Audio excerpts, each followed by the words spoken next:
I've always had a passion for movement, but over the course of my career, I sought out what I felt were some of the best movement coaches, primarily from a linear standpoint.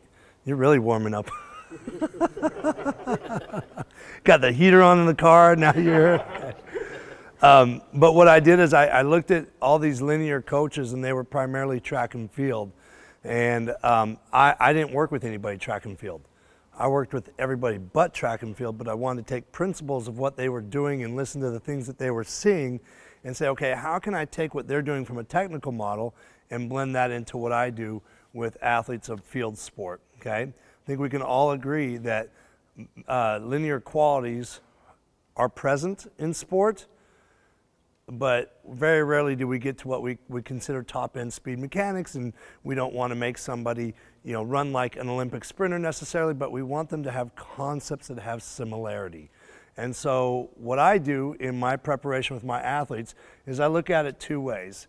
I look at myself as a general physical preparation specialist, meaning for the most part, I do have a new job coming up, but for the most part, I'm working with these athletes off-season, and I'm trying to restore certain qualities.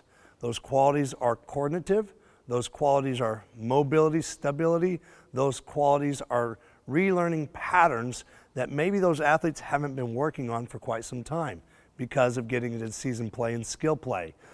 So the way I look at the body is, if I take general locomotion strategies, and if I can be masterful in linear strategies, and then masterful in the deceleration quality of those, if I can be masterful in multidirectional movement, which primarily comprise of a blend of frontal and transverse plane motions, if I can master those movement qualities, I make a better athlete. At the end of the day, that's our job as physical preparation specialists, is we're trying to hand over to the sporting coaches a better athlete. That's my goal. So a lot of what I do, people say, well, all you're doing is rehearsing them to be a sprinter.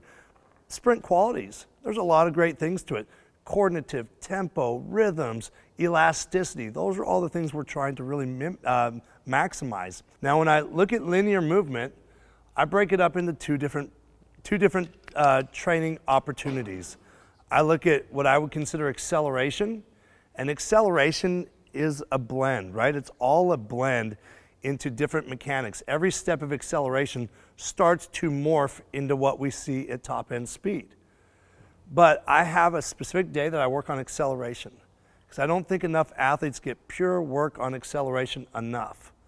A lot of times they get a lot of conditioning. What does conditioning promote?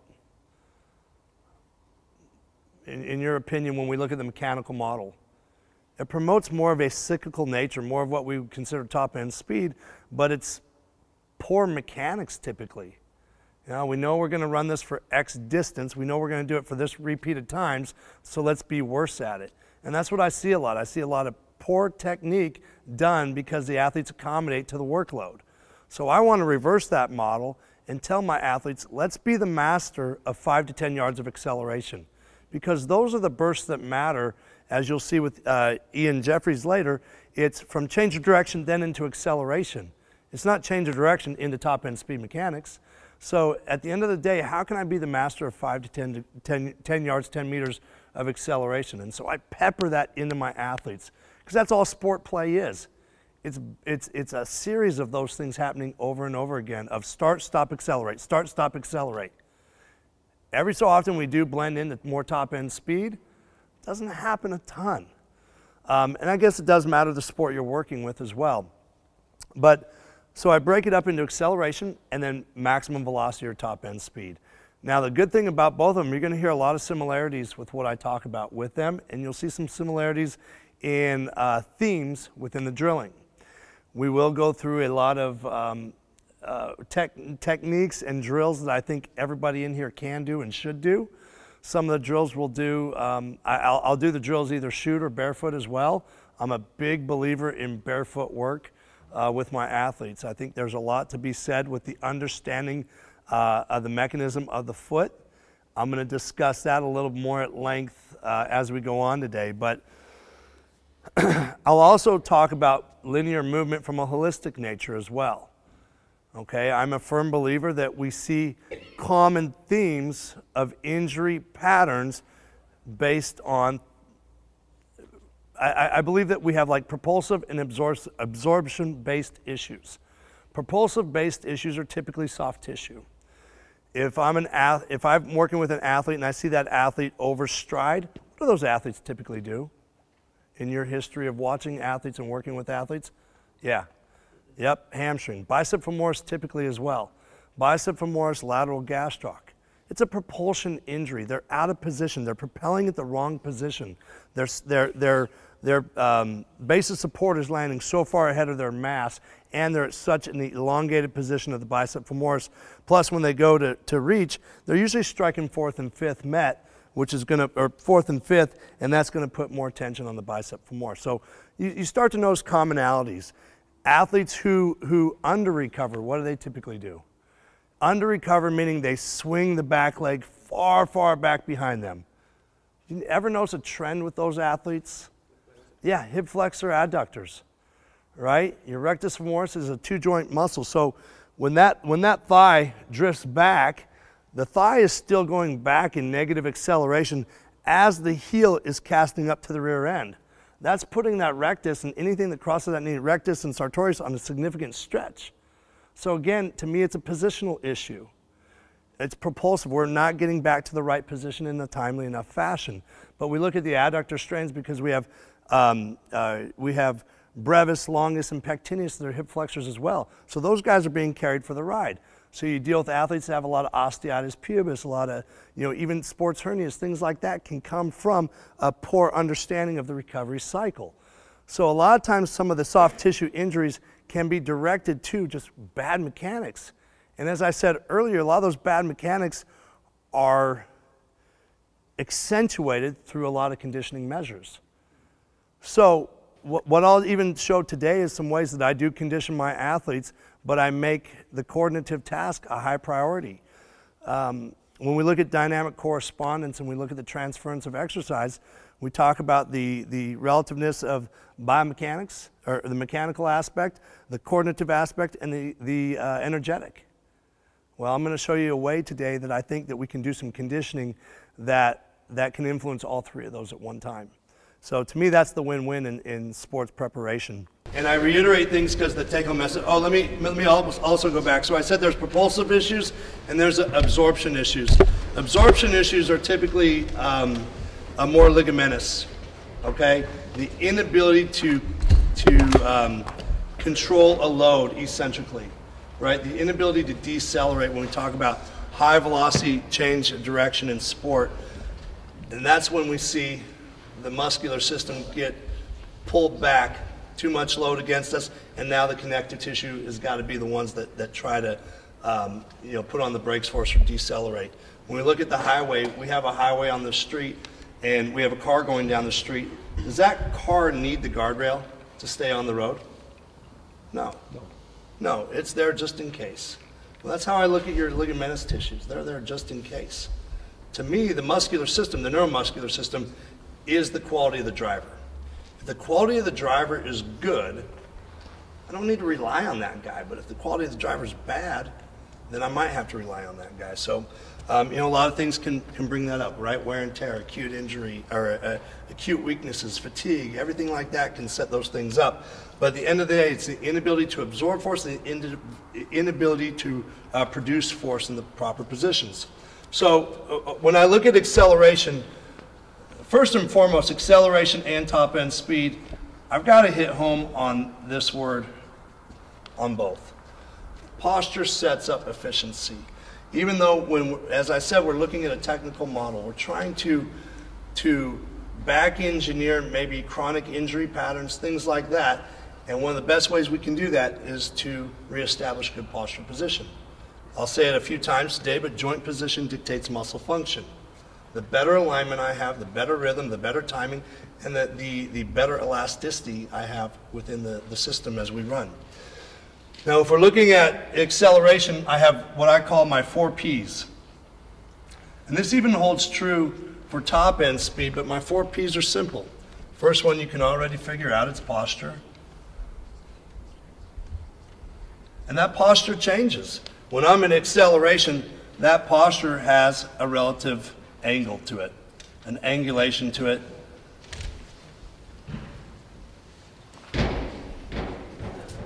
Relative angulation, when we look ear, shoulder, hip, knee, ankle. Don't hate on my artistry, just understand the themes. Posture. The second one is position. Relative to posture, there's got to be an optimal position that I go through. Well, what we know with some of the great movers and great runners is we know that there's a certain position they get to on the front side of the hip axis that gives them more leverage and greater ability to generate torque into the ground. So position is my second thing I pay attention to. To me, I try to make things as simple as possible. I try to take something that is relatively complex and see if we can make it more simple.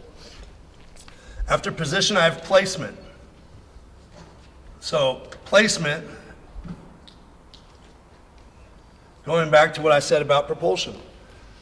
Placement, once I've got to position, now where is my placement of my foot into the ground? Where is it? Is it under the hips? Is it behind the hips? Where is it?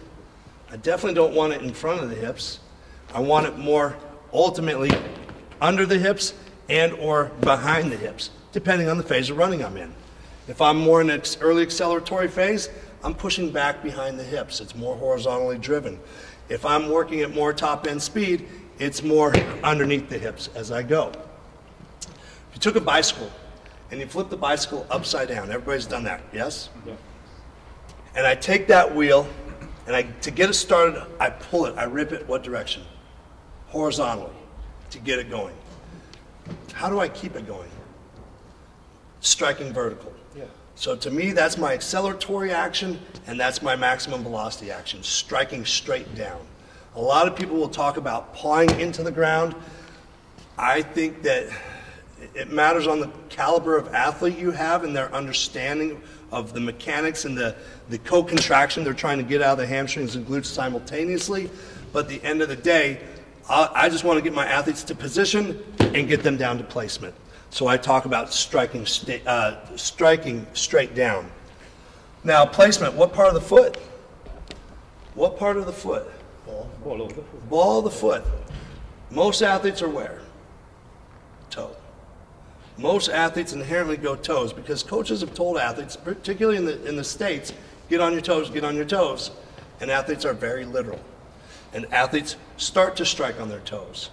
We know when they start to strike on their toes, one, we know they lose the elasticity of the Achilles complex because now you've taken a relatively long lever in the foot and now you're shortening that lever by the phalanges. The other thing that you have when athletes strike here is, again, the want to overreach. They want to feel for their next step. It's like going downstairs. Nobody goes downstairs and goes ball of the foot. They go downstairs and they reach with the toes. It's a proprioceptive feel. So when the athletes start to overreach, you're going to see that casting feeling for that next step. Again, it's ball of the foot. And again, I do think that you'll see some athletes who are varimed. If an athlete's varimed, they're going to be more apt to strike fourth and fifth. That's okay. That's okay. But at least try to get them into more of a midfoot strike, in my opinion, or midfoot to forefoot. Now, when you say ball of the foot, a lot of athletes still confuse this as ball of the foot because they can feel the ball of the foot hitting the ground, but it's got to be here where we're loaded. That's the same for both acceleration and then mark. 100%. Yeah. Yeah. Same positioning, in my opinion. Absolutely. Again, we have so much more elastic potential from that Achilles. When we have the ball of the foot, when we hit here more on the phalanges, we're going to have a lot more participation from like the flexor digitorum, flexor hallucis, but we won't have as much elasticity from the Achilles complex, in my opinion, based on the loading. So I pay attention to ultimately dorsiflexion as my key setup point into placement. Because the better dorsiflexion I have, or the better talocrural range I have there, the more stiff this ankle complex is going to be once I hit the ground. When I look at running, I don't look at it as triple extension per se. A lot of people think, you know, strike the ground and really push off the toe. I don't think about it that way. I think about it this way, is put the ankle in a stiff, rigid position, hit the ground, have a stable foundation to allow these guys to generate more force. Because at the end of the day, when we look at jumps and we look at sprints, what are we trying to minimize for the most case? Time on the ground. We can argue in acceleration, we do want to spend more time on the ground to go through a fuller range of motion, but we don't want to spend on, we want to be compliant yet resilient at the same time. It's a give and take. So at what point are we so compliant into the ground that we're not as elastic? And we have to pay attention. The biggest thing I pay attention to with my eyes when I watch people run is timing. The timing at which when something just doesn't look as natural, it looks like they're spending more time on the ground than they should be. The arms are delayed relative to the legs, or the legs are delayed relative to the arms. To me, there's a timing component that's off. When those timing components are off, I look at strike position, I look at thigh position, and then ultimately strength to weight ratios. Those are the things I pay attention to. And again, how they strike in the ground. If they hit more ball of the foot, from my experience, they've got more of a stable foundation when they hit the ground, and they're more elastic coming off. They have a more stable foundation to provide power into the ground. Now, how versed is everybody in here on pronation, supination of the foot? Because I think that's something we should talk about before we get into this. Yeah, kinda. Yeah, so we have two different kinds of pronation, supination, okay? We have open chain and we have closed chain. Open chain, closed chain pronation, they're almost opposite of each other in a weird way. So pronation, if I were to say which one is stable, which one is unstable, which would you say? If I said pronation, which one's unstable? So Supination is stable. Supination is more stable. More stable. When we're in closed chain, correct. When the foot's on the ground, a supinated foot is a locked foot. When we're on the ground, a pronated foot is an unstable foot, and it's not bad or good. It's ultimately like saying, does somebody breathe in or breathe out? They both have to happen. A pronated foot should comply and absorb to terrain, and then as we move over, as we go over into stance, the foot locks and then becomes stable, stiff and stable as we go into supination. Now, when the foot's off the ground, so the rules are this. A pronated foot, by definition, is dorsiflexion, right? My foot's dorsiflexed right now because the earth is pushing up on it. It's slight abduction, or it's adduction of midfoot, and then abduction of forefoot. A pronated foot is collapsed into the arch, okay? When the arch collapses, the phalanges abduct. There's three phases to the foot. There's a rear foot, a midfoot, and a forefoot. They don't move as one. And that's what people always show when they show open stance, open chain. They'll show the foot moving as one. It doesn't move that way. It's triplanar. It's triplanar, so the foot needs to go through an ability to be compliant to the ground and then to be stiff and lock. We want that. In training, we're always going for stiffness, right? We're always training stiffness. How stiff, how stiff? Well, there's got to be an element of compliance, too, because it's got to go from relaxed to rigid. That's how we do everything in our profession. And we need to have good sense of mobility through the foot, otherwise we end up with different issues up the chain as well. So actually, everybody stand up real quick. You can keep your shoes on, or you can take them off however you want. So this is what I want everybody to do. We're going to go arms across our shoulders, and all I want you to do is rotate to your right. Rotate to your right. When you rotate it to your right, your left foot just pronated, your right foot supinated. You feel the difference where that left foot just, that navicular is pushing into the track, and that right foot, now you're creating that arch. Now go back the other way. Now when we do that, when we go into that pronation, the rear foot, what did it just do?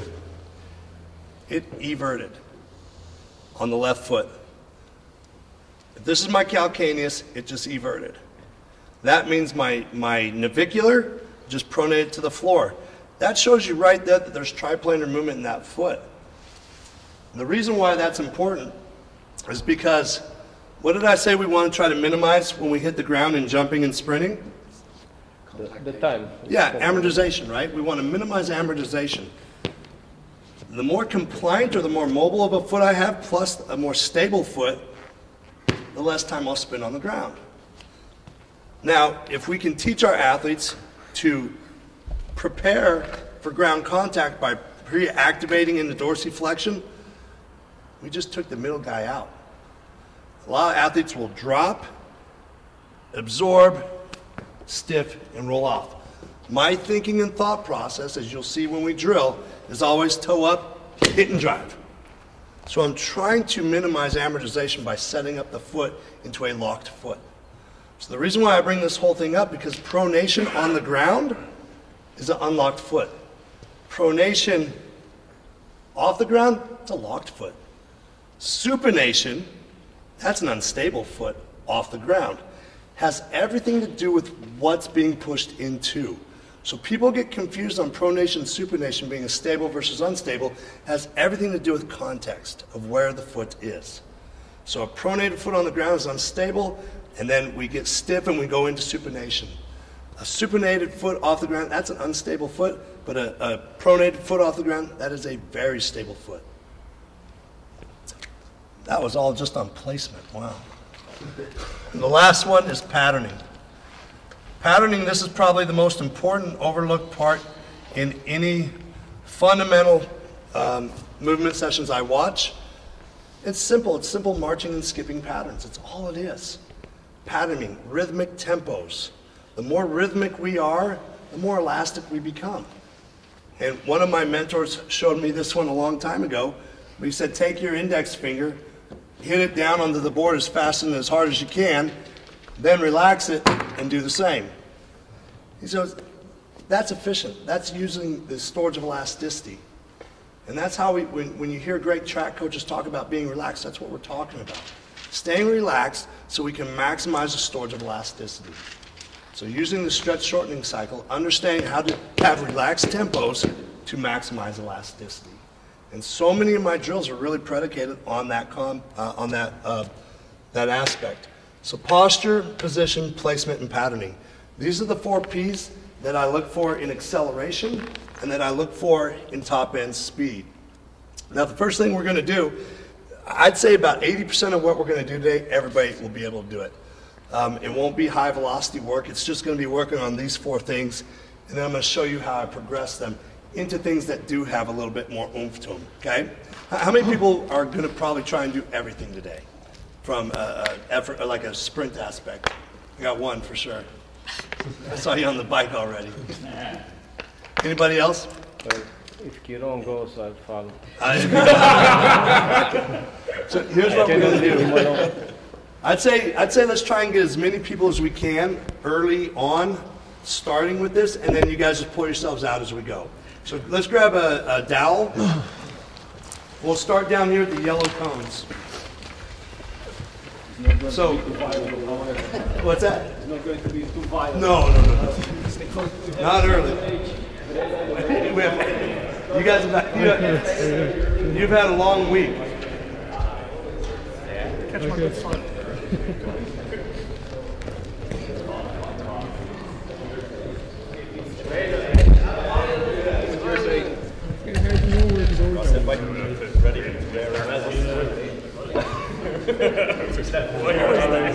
Best man. Always. Oh, you're my friend. You are absolutely. I'm who? What? Crazy. You guys think about it. Yeah, they're pretty true. I do remember. We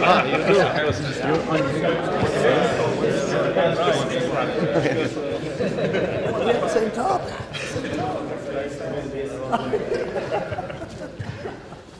All right, guys, here's what we'll do. So, going back to what I feel, I'd say early on when I started teaching speed, it was like, hey, let's get down and go, right? Let's do our wall drills, let's get down and go. And the more I understand how complex the body is, the more I understand we have to really go back and redefine what we feel posture is when we look at sprint technique. To me, one of the most important things that I try to get out of my athletes in the dowel drills that we're about to do is just understanding stance leg, lift leg. And understanding that I want to try and get this split into hip flexion, hip extension. I'm trying to work on these mobility qualities. We can sit there and stretch and do all of our psoas stretches, but I want to put them into a little bit more functional or transferable aspect. So we'll start here at the yellow cones, and since you put the cameras there, we'll go that way.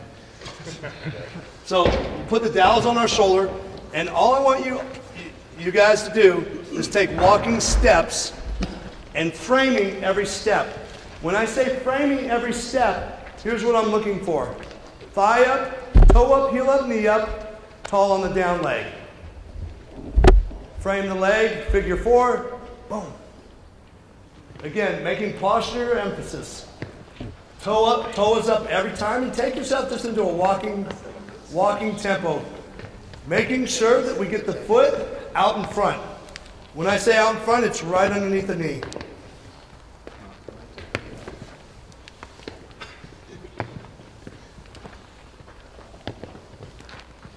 And we'll take it 10 meters. I remember you from last time I was here. Good to see you, sir. Great to see you. Oh, thank you very much. Appreciate it.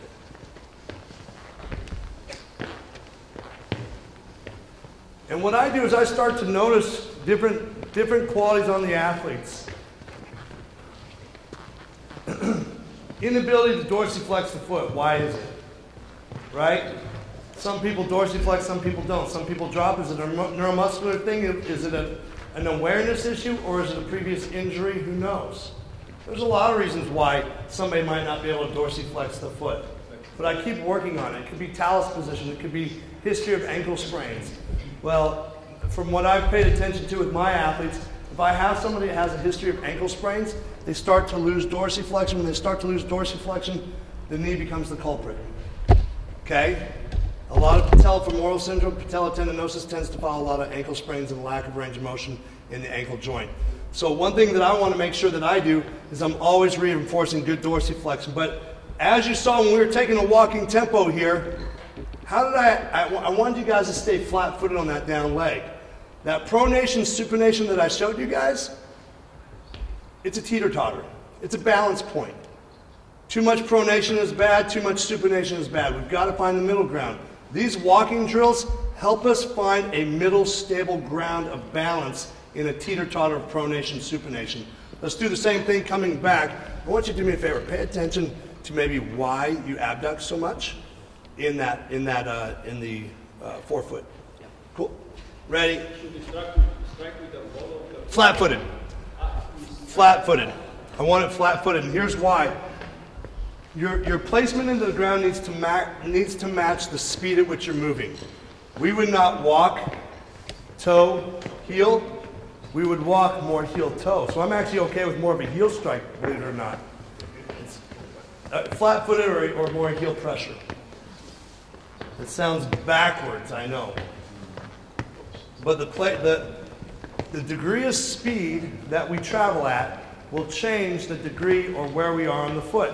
When we walk, we heel strike. When we jog, we midfoot strike. And when we sprint, we're more midfoot, forefoot strike. So we move up on that foot to gain more leverage characteristics from the Achilles. Good. Chest up, eyes up. And you'll start recognizing a few things on yourself. Differences in ability to hold, balance.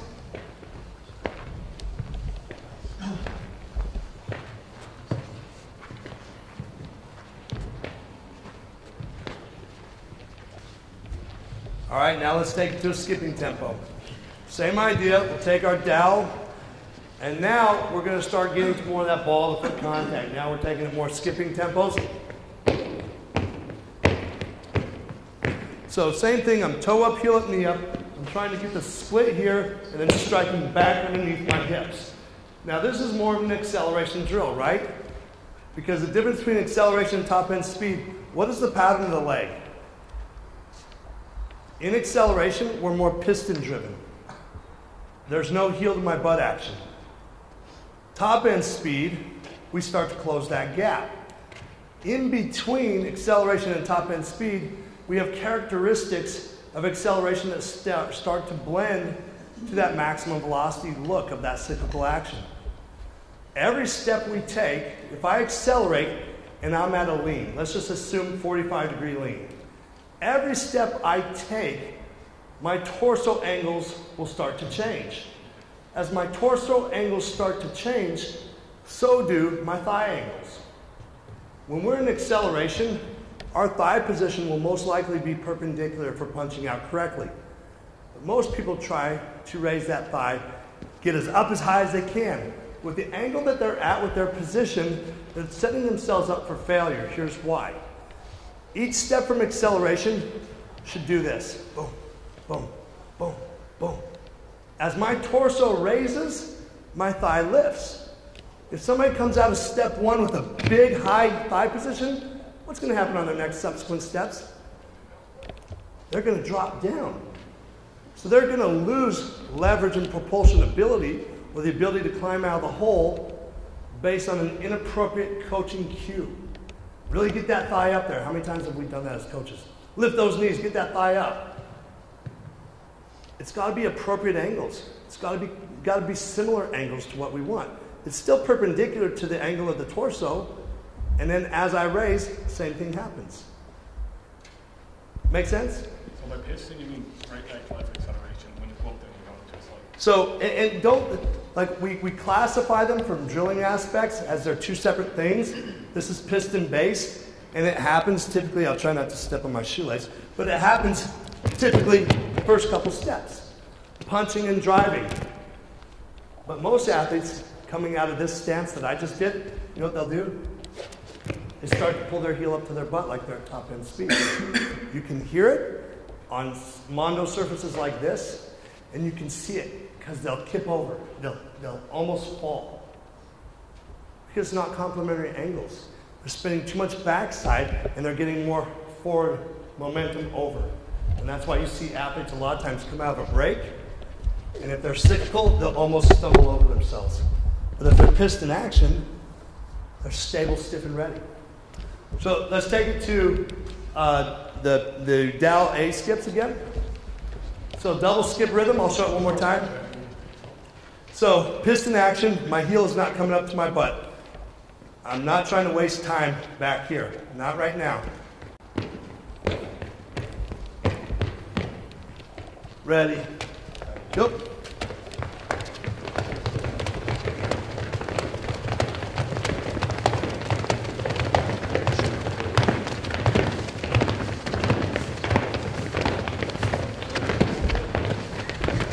Good, walk it back and we'll do it again. Walk it back and we'll do it again.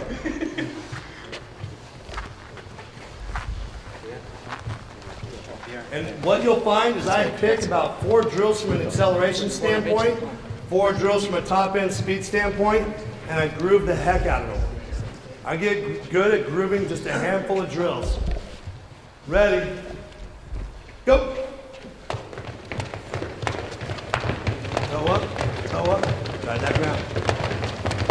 Try not to drop the floor.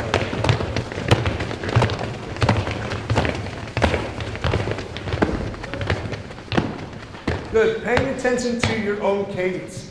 Listening to rhythmic tempos of the feet. Listening to rhythmic tempos of the feet hitting the ground. You know when you hear a rhythmic sound versus non-rhythmic. Really? Yes, sir. How much are you driving down on that, or are we just working on the rhythm? Yeah, I'm just working on tempo. Okay. So I do see that a lot where coaches say, really drive that ground. I want to hear that foot hit the ground. Couple things. When you hear the foot hit the ground when somebody's sprinting and it's loud, you know what that typically is? Too much ground. Too much ground contact time, inappropriate placement of the foot, inappropriate slap of the foot is typically what it is. So it's a poor cue in a lot of cases. So on a drill such as this, as I told you get back down to the ground, right? Because you're kind of just drifting up here. I still want my athletes to understand I need to get up and get back down. It's here. I still want to get back down, but I'm not hitting there. That's surface area a lot of times, or too much time on the ground. The inability to use good elasticity. So walk back, let's get one more.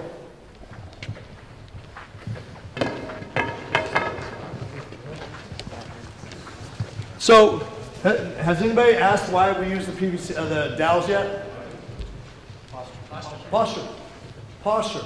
And the other thing, the reason why I like using I got these from some coaches who I really love and use as mentors down at Altus. To me, sometimes the arm carriage can distract what you see through the trunk. So I kind of like to take away the arms just so I can see what's happening here. We all know at the end of the day, this is a system of coordination.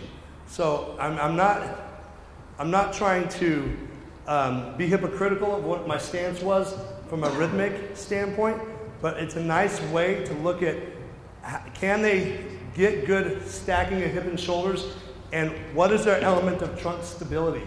Because as athletes start to use their arms, you can mask a lot of balance issues when they come out of a start. You can mask a lot of bad positional issues with your arms.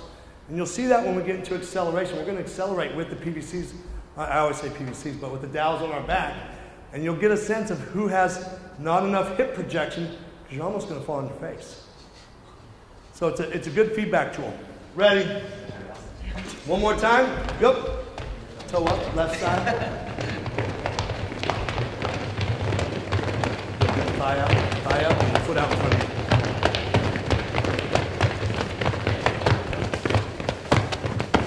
And try not to cycle your leg back down though. So don't get to here and cycle it down, right?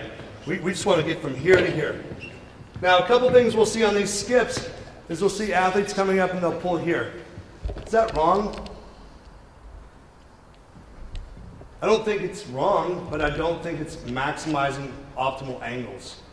If I can get to 90 degrees hip, 90 degree knee, 90 degree angle, what do we know about 90 degree angles? Greatest leverage for torque. So if I've got three joints that strike the ground after being preloaded in that position, I've got more bite into the ground, especially when I start to turn myself horizontal. So instead of striking here, I think when athletes pull up to here, they strike more straight down.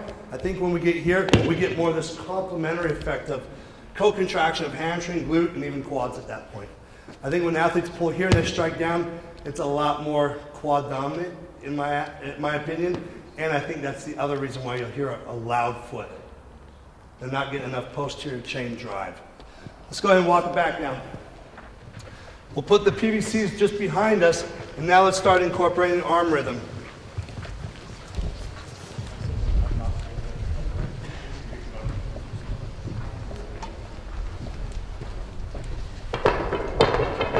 All right. Now we incorporate a little bit of arm action here. The arms, when we move our arms, what are they? Front to back action, side to side, front to back. Where's our axis of motion mainly? The glenohumeral joint, right? Here. Now, what's my arm action in the front? I come in. So I don't want to go here, because if I've got an athlete who's pretty broad, that's going to create a lot of torque, a lot of rotation. We want to utilize rotational moment to move us here. However, but we want to create that rotational moment at the right time. So moving in this direction, I shorten into the pecs. The pecs horizontally adduct. So as I bring my arm swing, I bring it in toward midline, and then I bring it out. In toward midline, bring it out. Because as I drive back, I've got great storage of elasticity here in the pec and the bicep, and that snaps the arm right back up. So instead of here, it's a little bit in. Now what do we know about levers? Longer lever generates more force, shorter lever rotates faster around an axis, right? So when I front swing, I bend my elbow shorter than 90. When I back swing, it's greater than 90. Maximize your leverage characteristics. My arm action doesn't come up to my head and my eyes. It comes up to about my chin and then back past my hip. My arms are I'm not straightening the elbow. I'm keeping bend and tension on the elbow. That way I've got good tension here to swing the arm forward. When I talk to my athletes about arm action, I say there's only one direction we drive the arms. What direction is it? Forward. Back. Back. I teach them back because back elicits extension of the leg.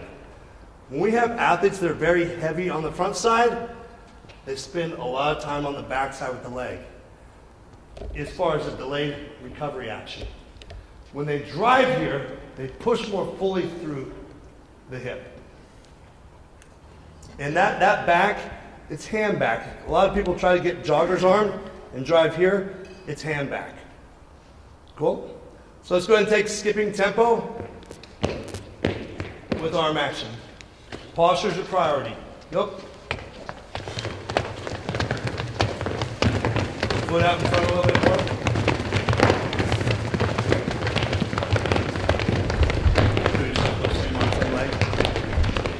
Did you feel that?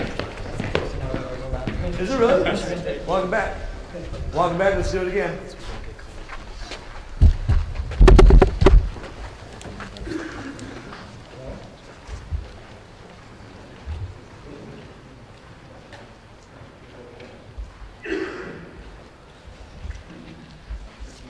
Ready? Go. Try to switch your arms and legs.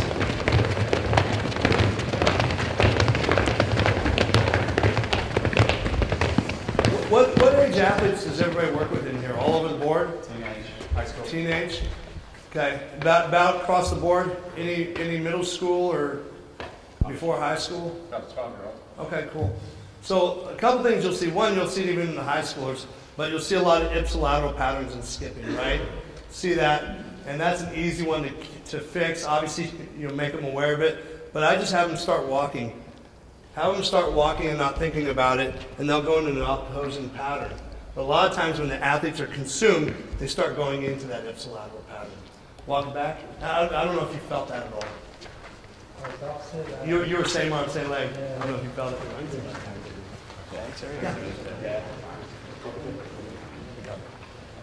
Yeah, great question. I guess both, but it's more for recovery. And this is exactly how I do a training session. Yeah, coach was just asking me, why am I having you walk back? And that it's just active recovery within a session, right? I think too many times coaches are like, it's a speed session, let's go, go, go. No, I want to optimize rest and recovery so technique can be sound. Let's go one more time here. Ready? Go. Foot out in front of you. Left foot. There. Feel that? Good. Lift it out in front.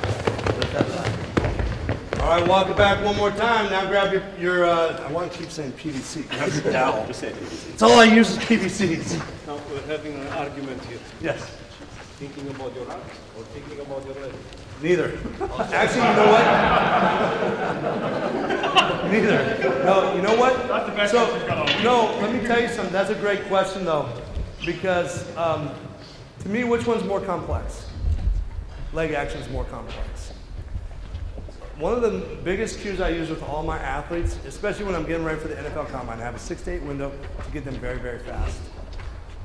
I've got to be quick with my cueing, and I've got to be what's going to take care of the most problems.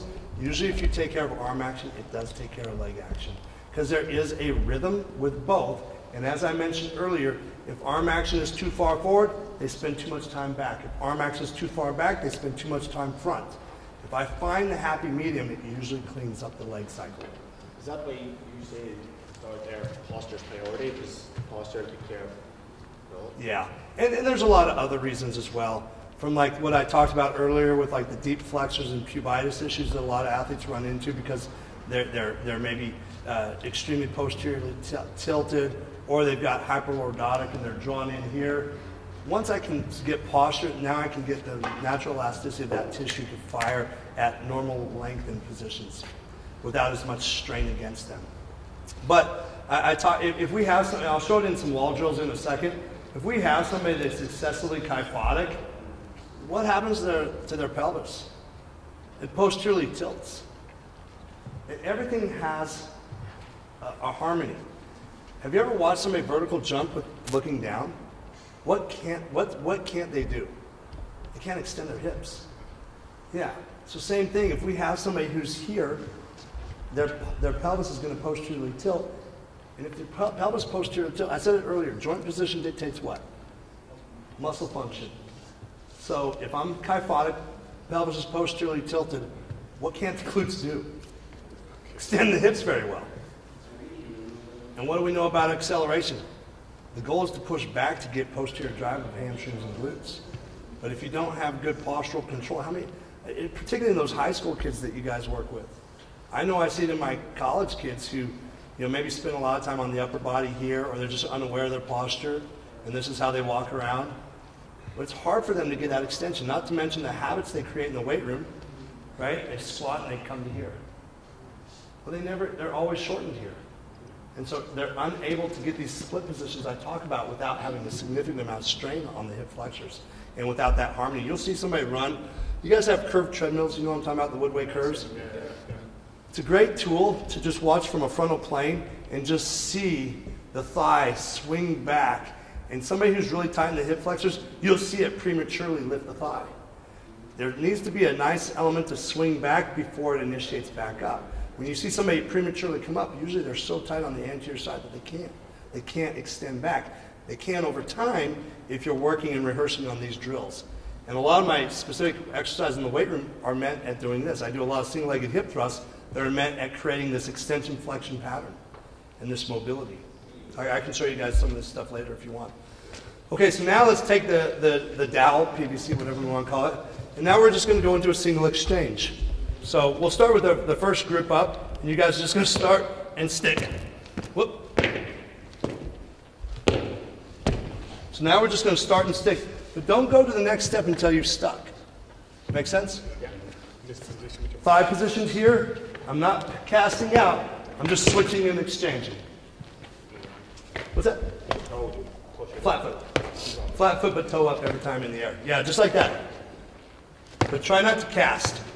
You know what I mean? Try not to do this. Try to go to here. Yep. Yep. Yep. Beautiful. Here we go. Don't stomp the ground. Flat-footed. Boom. Now, let's talk about, you're really drawn into the hips. You feel that?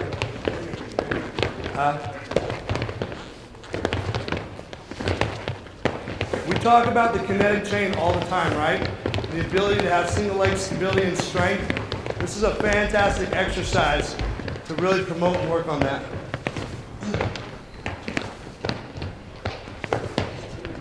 Good. Foot out in front of you a little bit. So right there. Foot out in front.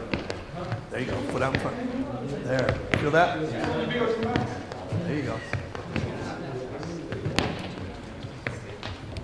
Good. Cool. Walk it back. Next one we're going to do is a double exchange. So people talk about this in our field all the time. Mastering fundamentals, right? But do we really master fundamentals? Never. People talk a great game in our industry about it. This is the same stuff I do with any of my elites. Like, I rewrite the script for them. We go back and do these every offseason because their fundamentals get softened in the season. Injuries, awareness, other skills that they work on. What's a greater skill in sport than sprinting? Right? In most sports, it's king. In most sports. And a lot of probably sports here, you might be exposed to it for a couple of sessions. Yeah. And it's something to say, right, we're going to concentrate on this. But then if results aren't going right, the manager's like, get that away. Condition. We need to forget about that stuff and come back to that, and they never do. Yeah, which is ironic, right? Yeah. Because the more efficient you learn how to sprint, the better your conditioning gets. It's ironic. Yeah. And less injury pathology, less pathology you can have. So now let's take it to a 2 count. So we're going to start with right leg up.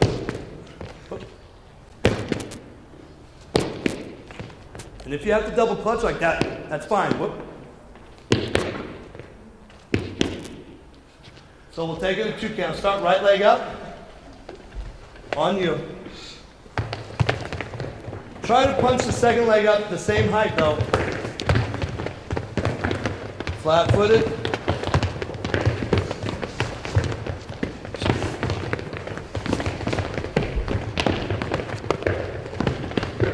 Tall in the hip.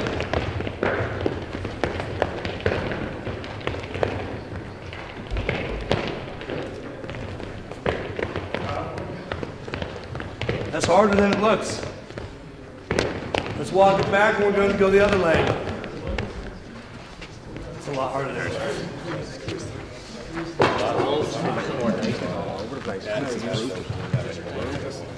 Yeah. Yeah. Oh, yeah. I think he needs to slow this down. Now we're going to switch to the other leg. And you'll pay attention to yourself too, of what side you have a little bit more stability, a little bit more control on. But what's our number one priority? Number one priority, posture. What are the 4 P's? Can you guys remember without looking? Posture, placement, Position. So let's go in order. Posture, position, placement, and then pattern, the tempo of our feet. On you guys.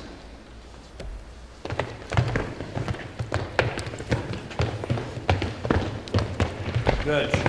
Try to stick the ground more flat-footed.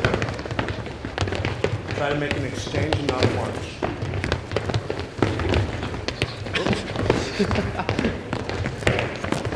Not easy. So here's what happens too in our industry. I used to do this all the time when I would coach. An athlete wouldn't get something, an athlete wouldn't get an exercise well, and what do? Yeah, you label the athlete as a motor moron. You label him as a motor moron, and then you go to the next thing, right? Well, what I've learned is if the athlete didn't get the drill, I didn't expose them to the drill long enough. I maybe didn't explain it well enough. Maybe I didn't show it well enough. And so for me, I always put the onus on me as a coach. The athlete wasn't getting it. Why were the reasons? Was there a postural limitation? Was there a proprioceptive awareness? Or was it just like a new novel skill that they hadn't done? Let's go back now. Let's get a 3 count. Believe it or not, though, you're going to find 3 counts easier. Yeah, because it doesn't disrupt your rhythm like the 1 and 2. I don't know. Watch it. Try not to.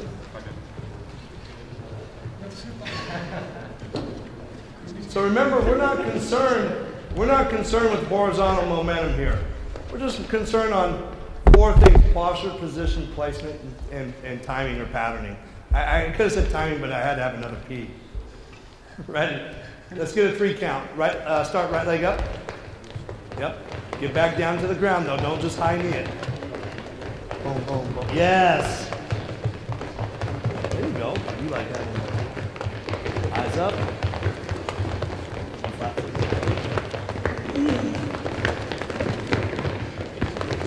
Everybody's in the slower sit.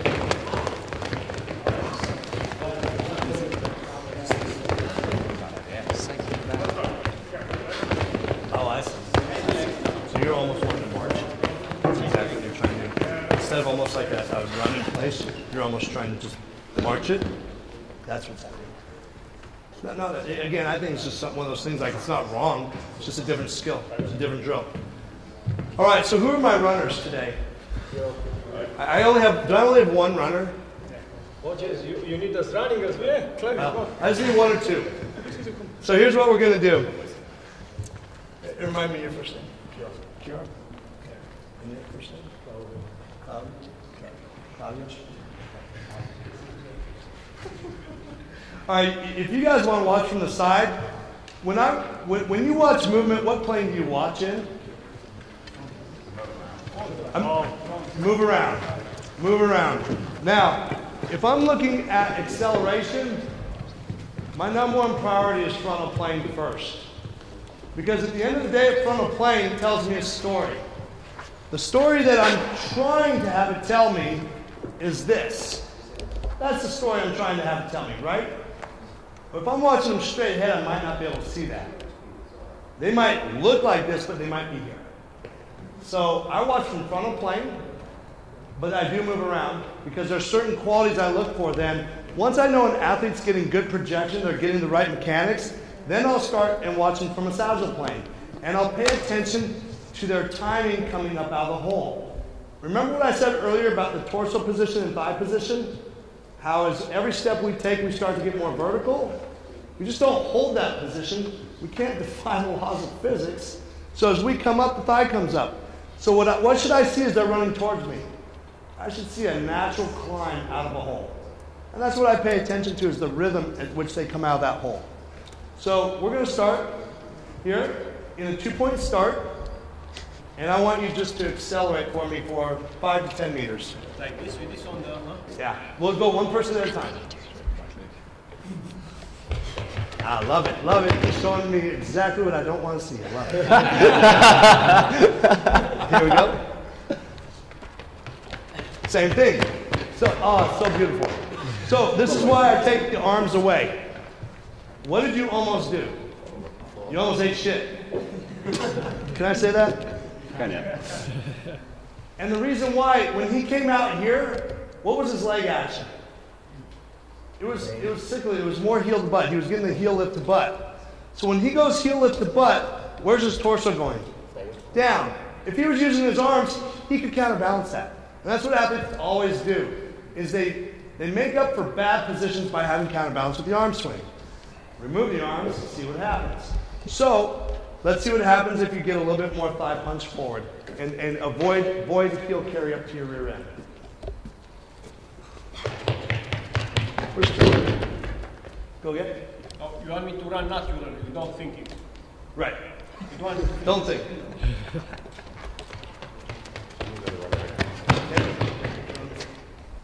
I want to run. Are you good, Ron? You got really good mechanics. Are you good? Yeah. Okay. I've been watching all your drilling. You've got really good positions that you hit. And a lot of times what you see an athlete do in drilling, they'll do when they start running as well. And it's on, make it on you. Don't do anything crazy. Yeah. So a little bit of, he gets the thigh position, get a little toe drag, a little Usain Bolt, and then he really elongates back. What I'll do is I'll get set up here, I'll load up, and it's, so I'm trying to climb out of the hole with my thighs, right? I'm trying to climb out of the hole. What was the difference between my run and their run? I didn't spend as much time backside. I pushed, and then I got right back up, correct? Yeah. Which they did is they drift.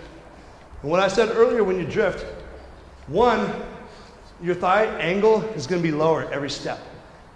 This is a timing thing. If I delay here, I can't get back up here if I'm delayed back there. Everything's based on the side. You have to back engineer it. What preceded where you should have been? If I'm high on the backswing, there's no way in hell I'm going to get the thigh up.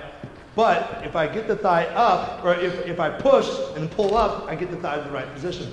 But if I drift, it's going to be low. So understand that, like the setup of that recovery is going to set up where you're able to pull that hammer back to. I always say when the hammer strikes higher, when the hammer swings higher, we can strike with more force to the ground. But it's relative to the lean I'm at. Let's get 2 more runs. And I want you to think about, for sure, starting with a little bit more shin angle on your lead leg. And as you come out, think about punching the knee and the foot forward. Knee and the foot forward. And then driving back behind you. Better? Yeah, you can feel it, right? Here's what we do. Let's do this.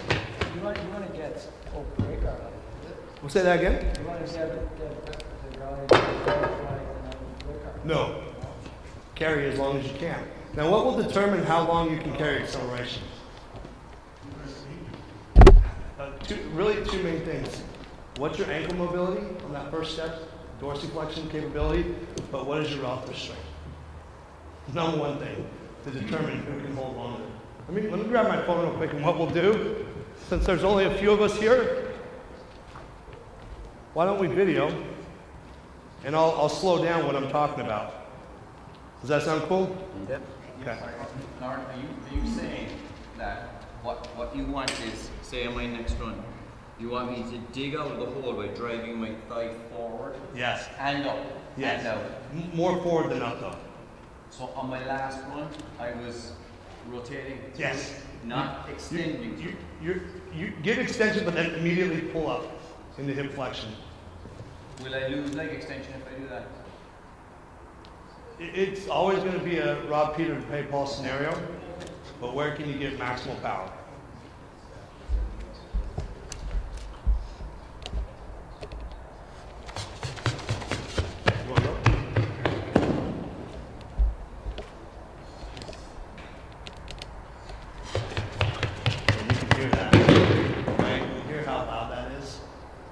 the strike is right down, it's not behind him. Will you video mine with this? Try not to lose this time. Oh, I didn't see that. I know. Just go. Yeah. Still better miles. I know, yeah. We good?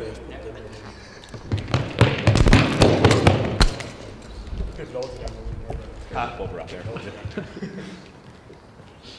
Probably battery came out. All right, now let's take a look at this. Okay. All right.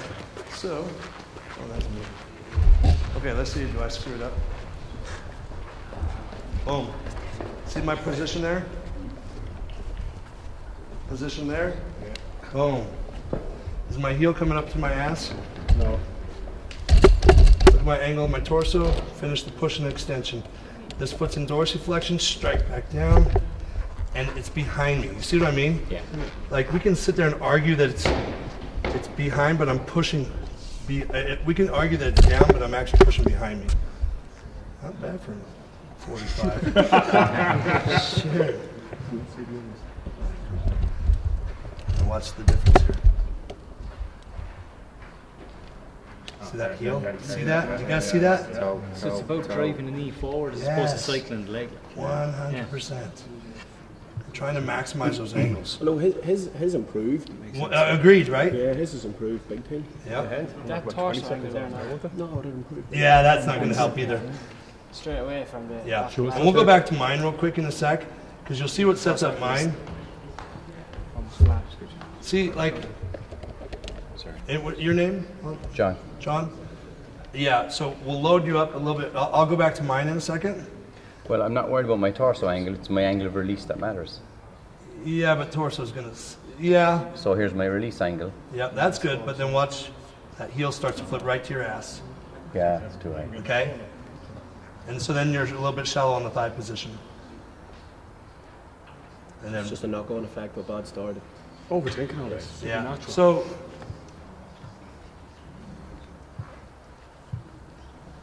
I think the biggest difference what I do is see how I'm loaded on that front leg, and then look at my back leg. See how I'm loaded on it too? I can push off both feet now simultaneously as I come out too. That looks very vertically directed to me. Vertically directed? Like if you watch your shin or your front leg, and as it strikes down, look at the shin angle. Oh no, that's not bad. Yeah. That's pretty good.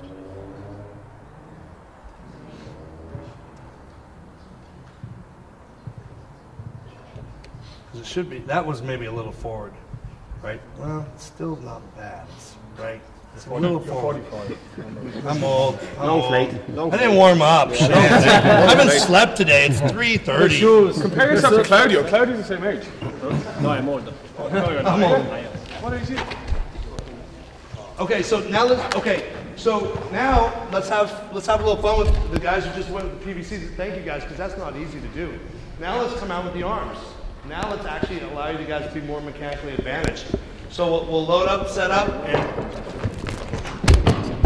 and that will help with, you're not going to have much of a stomping sound anymore. You're going to have more projection now. No thinking. Now, let's talk about that, right? That's a very good point. Sometimes as coaches, we screw up our athletes, right?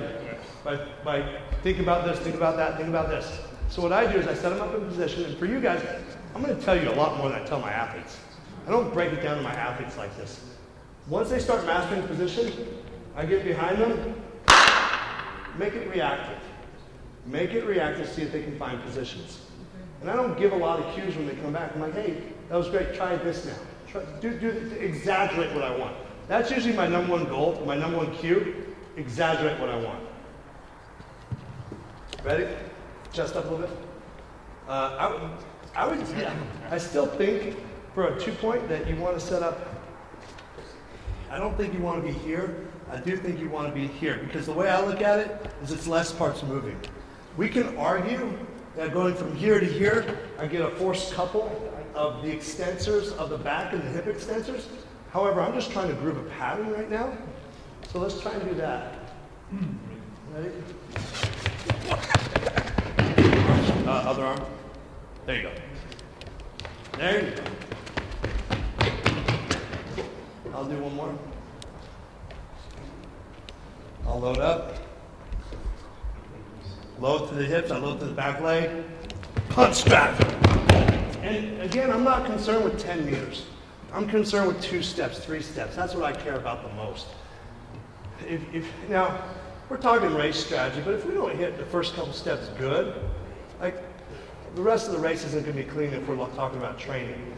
So I really put a huge emphasis in what happens step 1, step 2, step 3. I think it's pretty important. Athletes pick up the first step a little bit easier. Just watching them, they look like their first step was improved, the second, third one, but then as soon as you got the second and third step, they just fell back. Yeah, 100%. That's a great point. Like athletes will gravitate, or they'll put good emphasis into 1 or 2 steps and not feel that blend yet. It just takes time. It's feedback, back and forth from coach to athlete. The thing that I love is my athletes are exposed to this, you know, more of a model, is they'll come back and say, oh, I know exactly what I did there. Like I have athletes that can tell me when they're pulling their heel up to the butt because they can feel the loss of power. Because once you start finding power, it's night and day difference it's hard to revert back to bad mechanics once you feel it right. Do we have elastic bands? Like any accommodating resistance bands? We have elastic bands.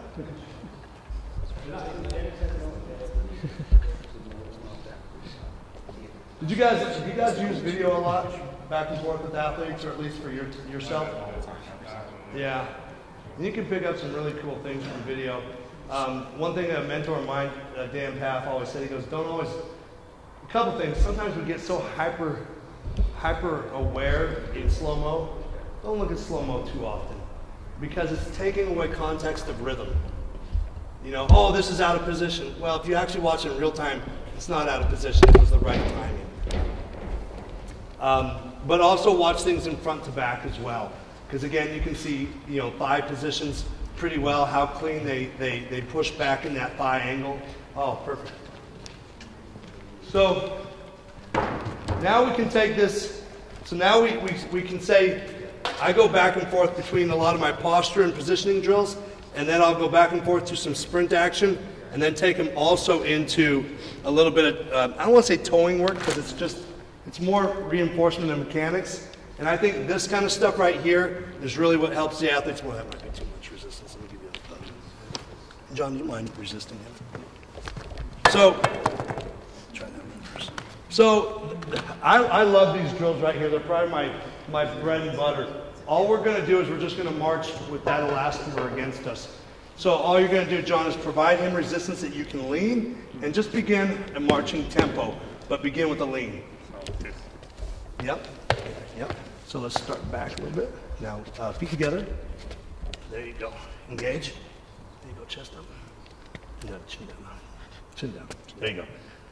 Hips forward. There you go, fall forward. There you go. Now begin marching. Arm action.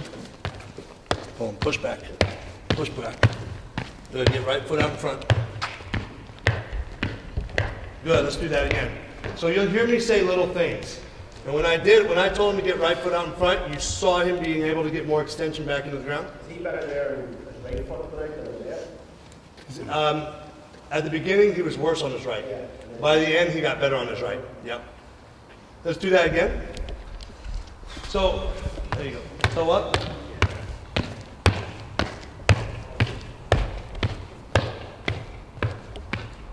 Good. Let's go one more time. And I want you to get taller through the hips before you initiate your lean.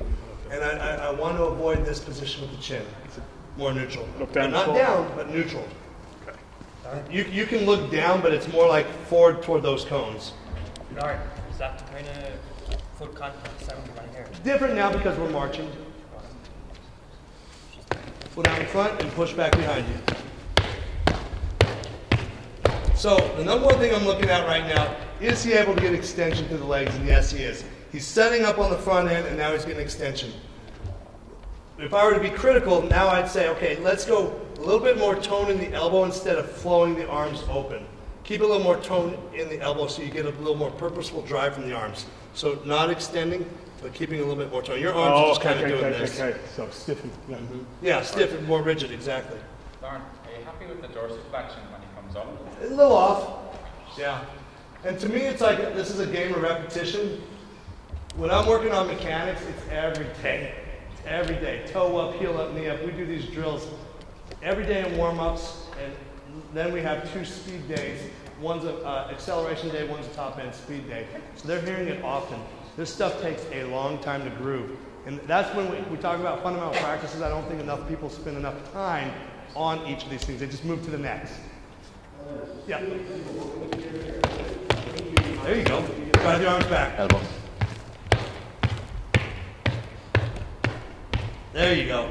That was pretty interesting. He went ipsilateral at some point in time in there and then got back to contralateral. What was it? How many cues maximum would you give him working with him? Like say if you were working with him just to not overload?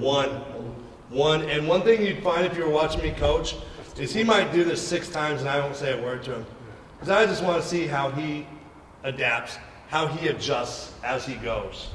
Okay? And then I might come back and say, you know what, that was really good, got great rhythm, great timing, but you know what, do me a favor, give me a little bit more arm drive back. You might get a feel for probably only up to 5 meters, and then you kind of move into it. Yeah. Yeah, I think if you over cue, you probably just. Oh. Well, for me anyway, I know. It's too much information. You can't process it all. Let's get it one more time if you don't mind. Are you still doing good here? Me? Yeah. John, will you give him just a little bit more resistance now? Yeah. So still try to lean as aggressively, but John's going to give you more resistance, so now you have to push back. So when somebody starts giving you more resistance, you have to find the right angles. Otherwise, you're not going to move very well. So these are good drills to teach to help break them of maybe that high heel lift. You can still see on the left side, he really likes to do that. And you'll see athletes that will gravitate to one side over another, maybe doing more of a heel lift. And it just takes time to kind of break that a little bit. With that drill, what kind of tempo would you want to that? Tempo? In terms of how quick?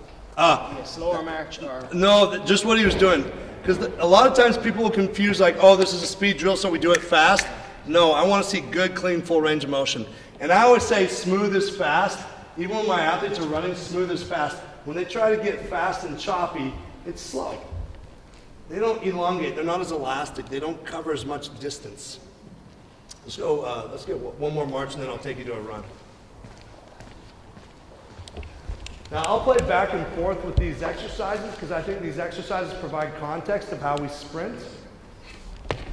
Arm drive back, back. There you go. Good. So we're starting to get a little bit cleaner pattern of less heel butt action. Again, a lot of things still need to clean up from arm action, some postural changes that happen as he goes. I would spend even more time on rhythm and tempos.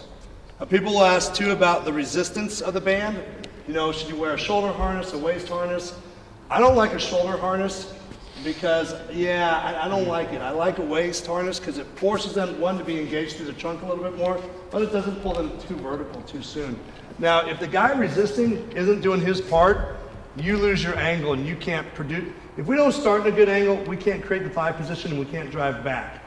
If I'm trying to do these drills vertically, like we saw when we had the dowel, I'm hitting the action, but I'm not hitting the direction.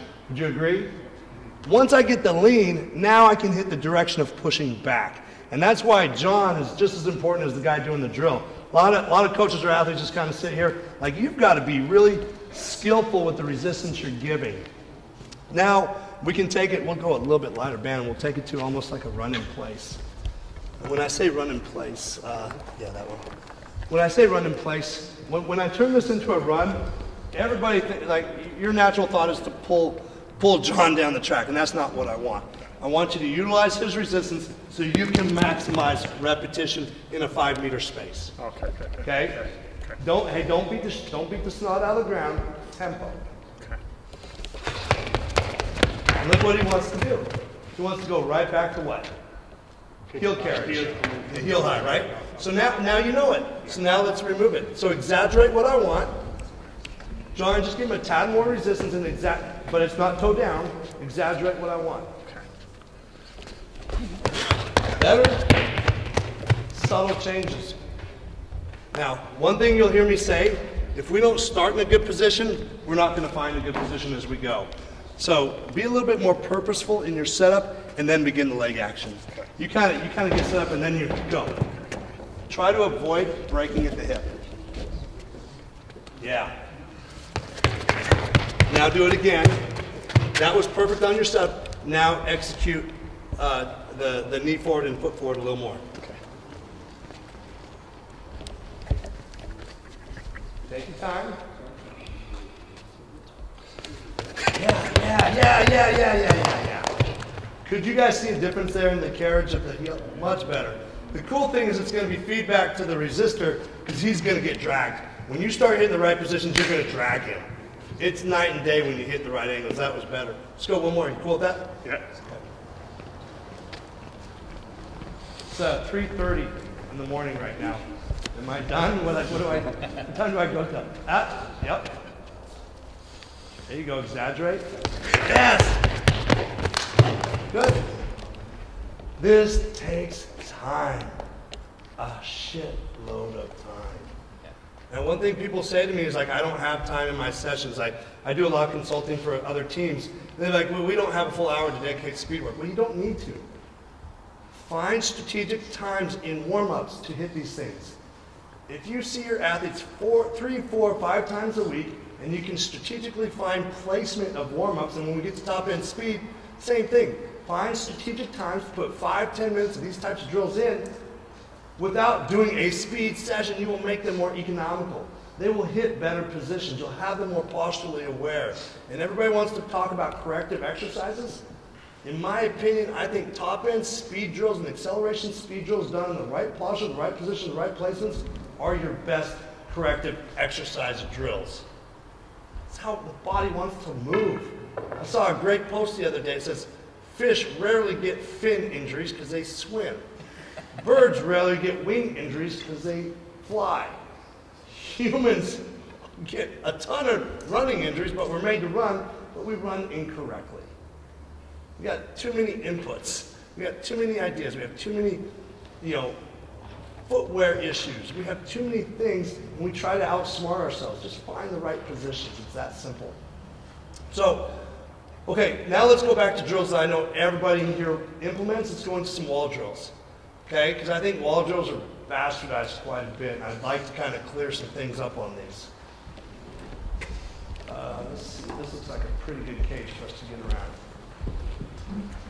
So if I have somebody that's really struggling in finding, I can't break them from that high heel lift. If I can't break them from that high heel lift, actually, you guys want to look through some more video? You guys care to? Yes.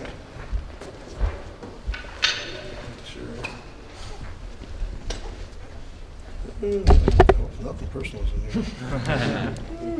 Okay, here we go. So let's do this. We've got a couple athletes here. Okay, this is NFL football. Okay, getting ready for the NFL Combine. This guy creates beautiful lines. You ready?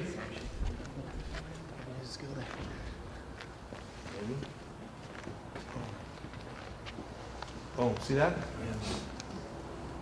Boom. He's got a right side hip out. Look, it's hard for him to get extension from right side. You see that? Left side, he gets it clean. Look at that. Right side, not quite so much. So a lot of people say, oh, they tell him to push further through that leg. That might screw him up. That might hurt him. So you got to kind of see what he gives you. Pretty good position right there. So I was just saying it comes back to it. Oh, shit. Oh, damn it. Okay, well. All right, let's get the wall just and I'll find out. All right, so give me somebody else up here. And we're just going to get into position. So,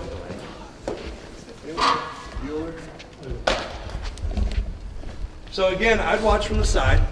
So let's go ahead and set up, put the weight into the bar. And again, wall drills provide context. These are progressions that I'll do, and then I'll say, let's go sprint. Let's go sprint. I want you to feel what I'm talking about. So same thing, ear, shoulder, hip, knee, ankle. We have alignment, and then I'll say, punch your thigh up to my hand. Boom. What's up? What am I going to do? There.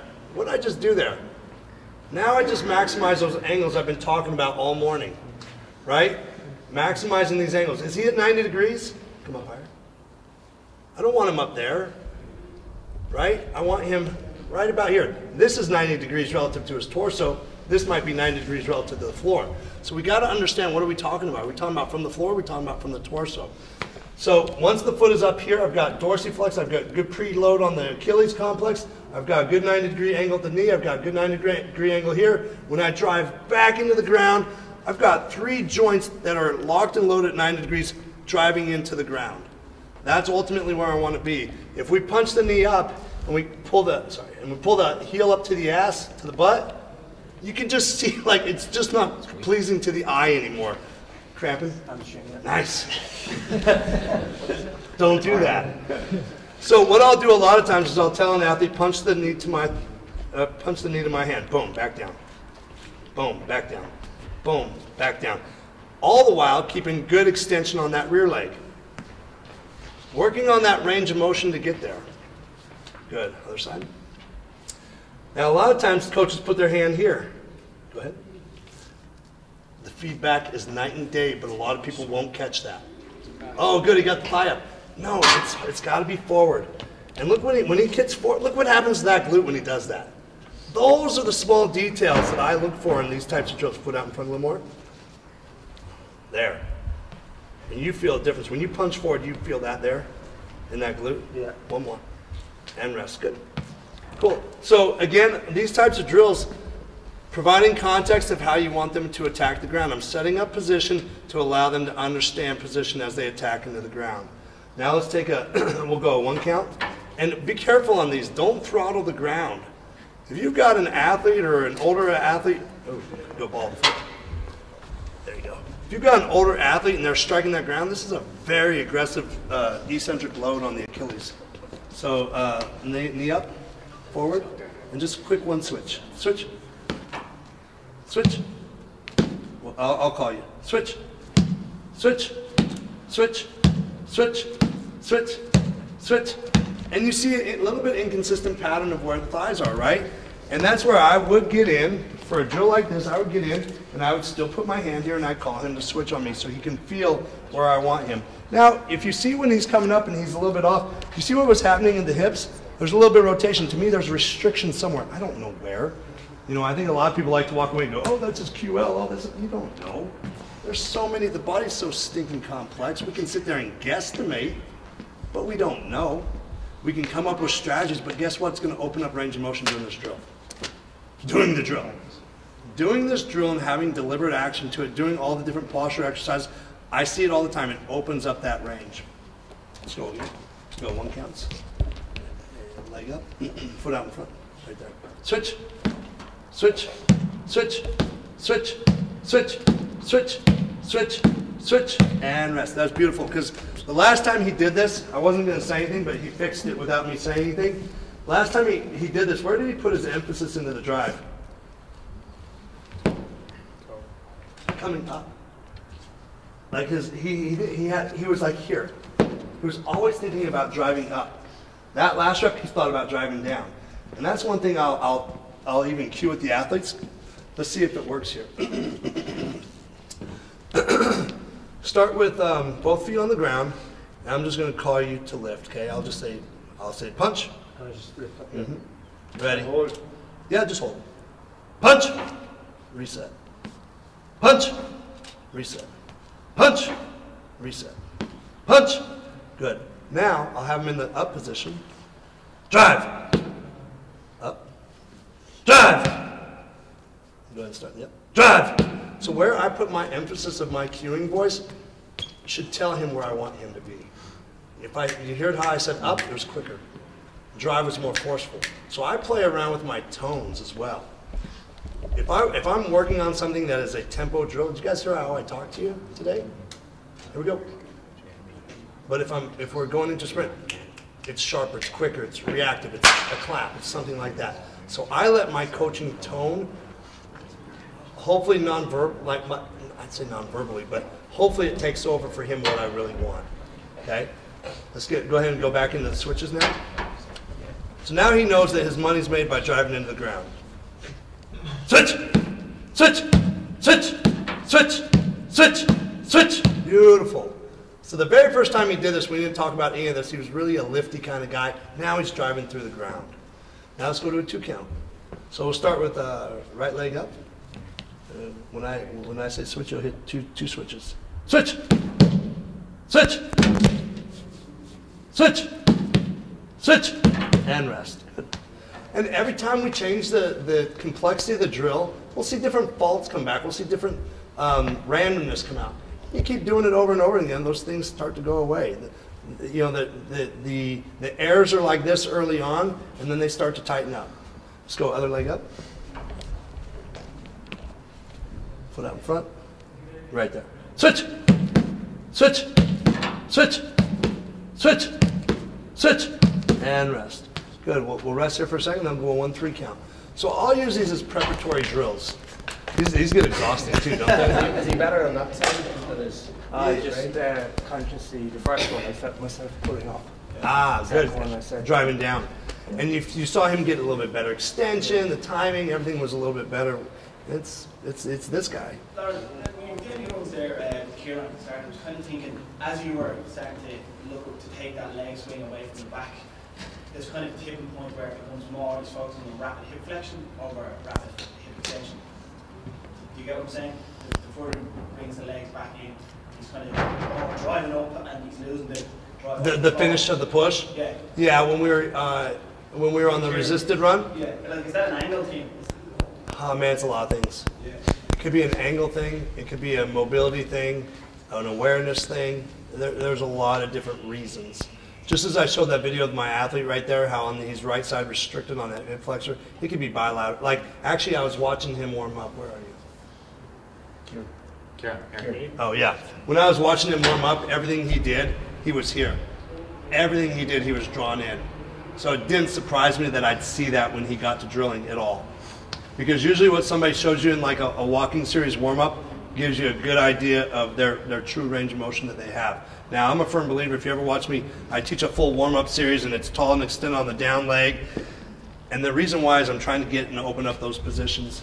But watching people warm up, it'll give you a good sense of what they're going to be capable of. And just as I said earlier, if we told him to really push and finish through there, it might be a recipe for disaster as well. You know, you're trying to take something, a tissue through a range of motion that it's not wanting to go through. So I think that rapid hip flexion might have been, one, him trying not to heel cycle right, but I also think there's more restriction there in the hip flexors as well. And one thing, I hate to say it, but anytime somebody asks me a question, I can give you like usually a 3, 4, 5 drop down list of why I think. I don't know, but why I think, and I usually pay attention to mechanics in the warm-up that will really lead me to start creating a little bit more of my hypothesis. 3 count, that was a nice rest. All right, and switch, switch, switch, switch. Good, and I get very deliberate with these. Those are good piston actions. Let me jump in. Those are really good piston actions, but I'm very deliberate where it's here, where you still see he's getting a little bit of this, and then he gets to the right position, but I really try to get it to these angles. Even though that might just account for 1 or 2 steps, to groove it over and over again is the only way we'll make it habitual, in my opinion. Now, I know Ian's going to touch on these things, but even when we look at multi-directional work, if an athlete is coming from a shuffle, a back pedal, they've got to hit these same angles in these same positions. And that's my contention, is most athletes, almost every time you watch them out of a change of direction, they almost watch any field play, they almost always go back and deviate into a cyclical action.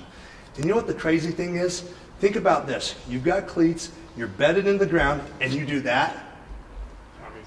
Fuck yeah. Oh shit, sorry. Is this live? Is this live? No. Is there a 10-second delay? But think about that. That's where you can get that acute hamstring. And we always talk about, you know, overreaching, but again, it's bedding into that. The other thing I'll say about cleat wear, and that's why I love running on Mondo and tennis shoes. Cleats, you can actually get away with some really bad mechanics because the cleats will allow you to. You don't slip nearly as often. You won't. have that stumble effect. You run on Mondo and tennis shoes, you better hit the right positions or else you're going to eat it. And we saw that with the with the Dow sprints, especially that very first one when you had to really find it. But cleats allow you to have really bad mechanics sometimes and still keep your footing, and it's far from optimal. So, I don't. What time is it here? It is 10:48. 10:48. I've been going for a while. Why don't we grab like a 3-4 minute break and let's come back and let's touch on top end speed. Do you guys have questions? I mean, I think we've been answering questions as we go. Is the bad running style learned behavior? Like if you get a toddler, does he run well and then become a bad runner, or do you have to train someone to be a sprinter? Man, that's a good one. I think the potentially, I don't want to sit here and say inherently we move poorly, because we're creatures of survival. Okay, now I will say that some people pick the right parents. I will say that some people kind of figure it out. I will say we have a lot of bad coaching. I think there's a lot of bad coaching at times that creates bad positions, bad ideas. Get on your toes, same thing. Get on your toes, strike on your toes, reach for distance, increase that stride length. You know, some of us who are a little bit older, you know, the track coaches in the 80s, what they tell us to do to increase our stride length. Reach for it, reach for it. Well, now it's more of a propulsive mechanism. How far are the hips traveling? So I think there's an element of bad coaching in there as well. Yeah, I think there's an element of bad coaching within it. So a guy who's being coached more is more likely to be, if the coach isn't good, is going to have a bad style as opposed to potentially. Then, I think potentially. I can say this, and I use, you know, American football as my reference point. One, we have some amazing athletes in there, okay? We have some genetic freaks. We have some of the fastest athletes in the world, aside from track and field. However, I will say this, is these guys who are coming into me for the draft process and trying to run their fastest in a 40-meter distance, run poorly. They run poorly. So they've got some genetic, God-given abilities, but from a technical proficiency, they're still way off the mark. Way off the mark. And I don't know why that is. I do think it's lack of, I can speak in our country, it's a lack of primary education, of getting these gross motor tasks. I can't tell you how many kids we bring in middle school and high school that can't skip. They cannot skip. I mean, that to me, skipping is the foundation. My NFL athletes, I can't tell you, like we spend all day skipping and reinforcing because they don't even do it that well. And so one, we always want to reinforce those coordinative tasks, but reestablish something that maybe wasn't set down in the foundation for some of these athletes as well. Clearly, you know, some of these elites have made it to the elite levels, and it's because of God-given ability sometimes, not on a technical proficiency ability either. So probably like those athletes because you know you can work with them. 100%, and you know what? And they make the changes and they feel the changes. And it's with those genetics, I always say, you take a nice chassis to a car and you put up a supercharged engine, it runs better. But a lot of people's thought process is, let's take a beat up VW and let's put a supercharged engine in it and see what see how efficient it is. You know, that's a lot of people's thought process. I don't need to make people run better. I just need to make them stronger. It's the same concept. To me, let's work on the aesthetics of the car, the dynamics of the car, the fluidity of the car, and the engine size. One of the big problems is what you touched on earlier. For coaching teams, it's time and applying the time and knowing there's a value in it. Because if you watch a field sport kid at 14 or 15 who has a track background, you can tell looking at the running mechanics because it's on the pitch. Yeah. Where the time has been spent for that child in development.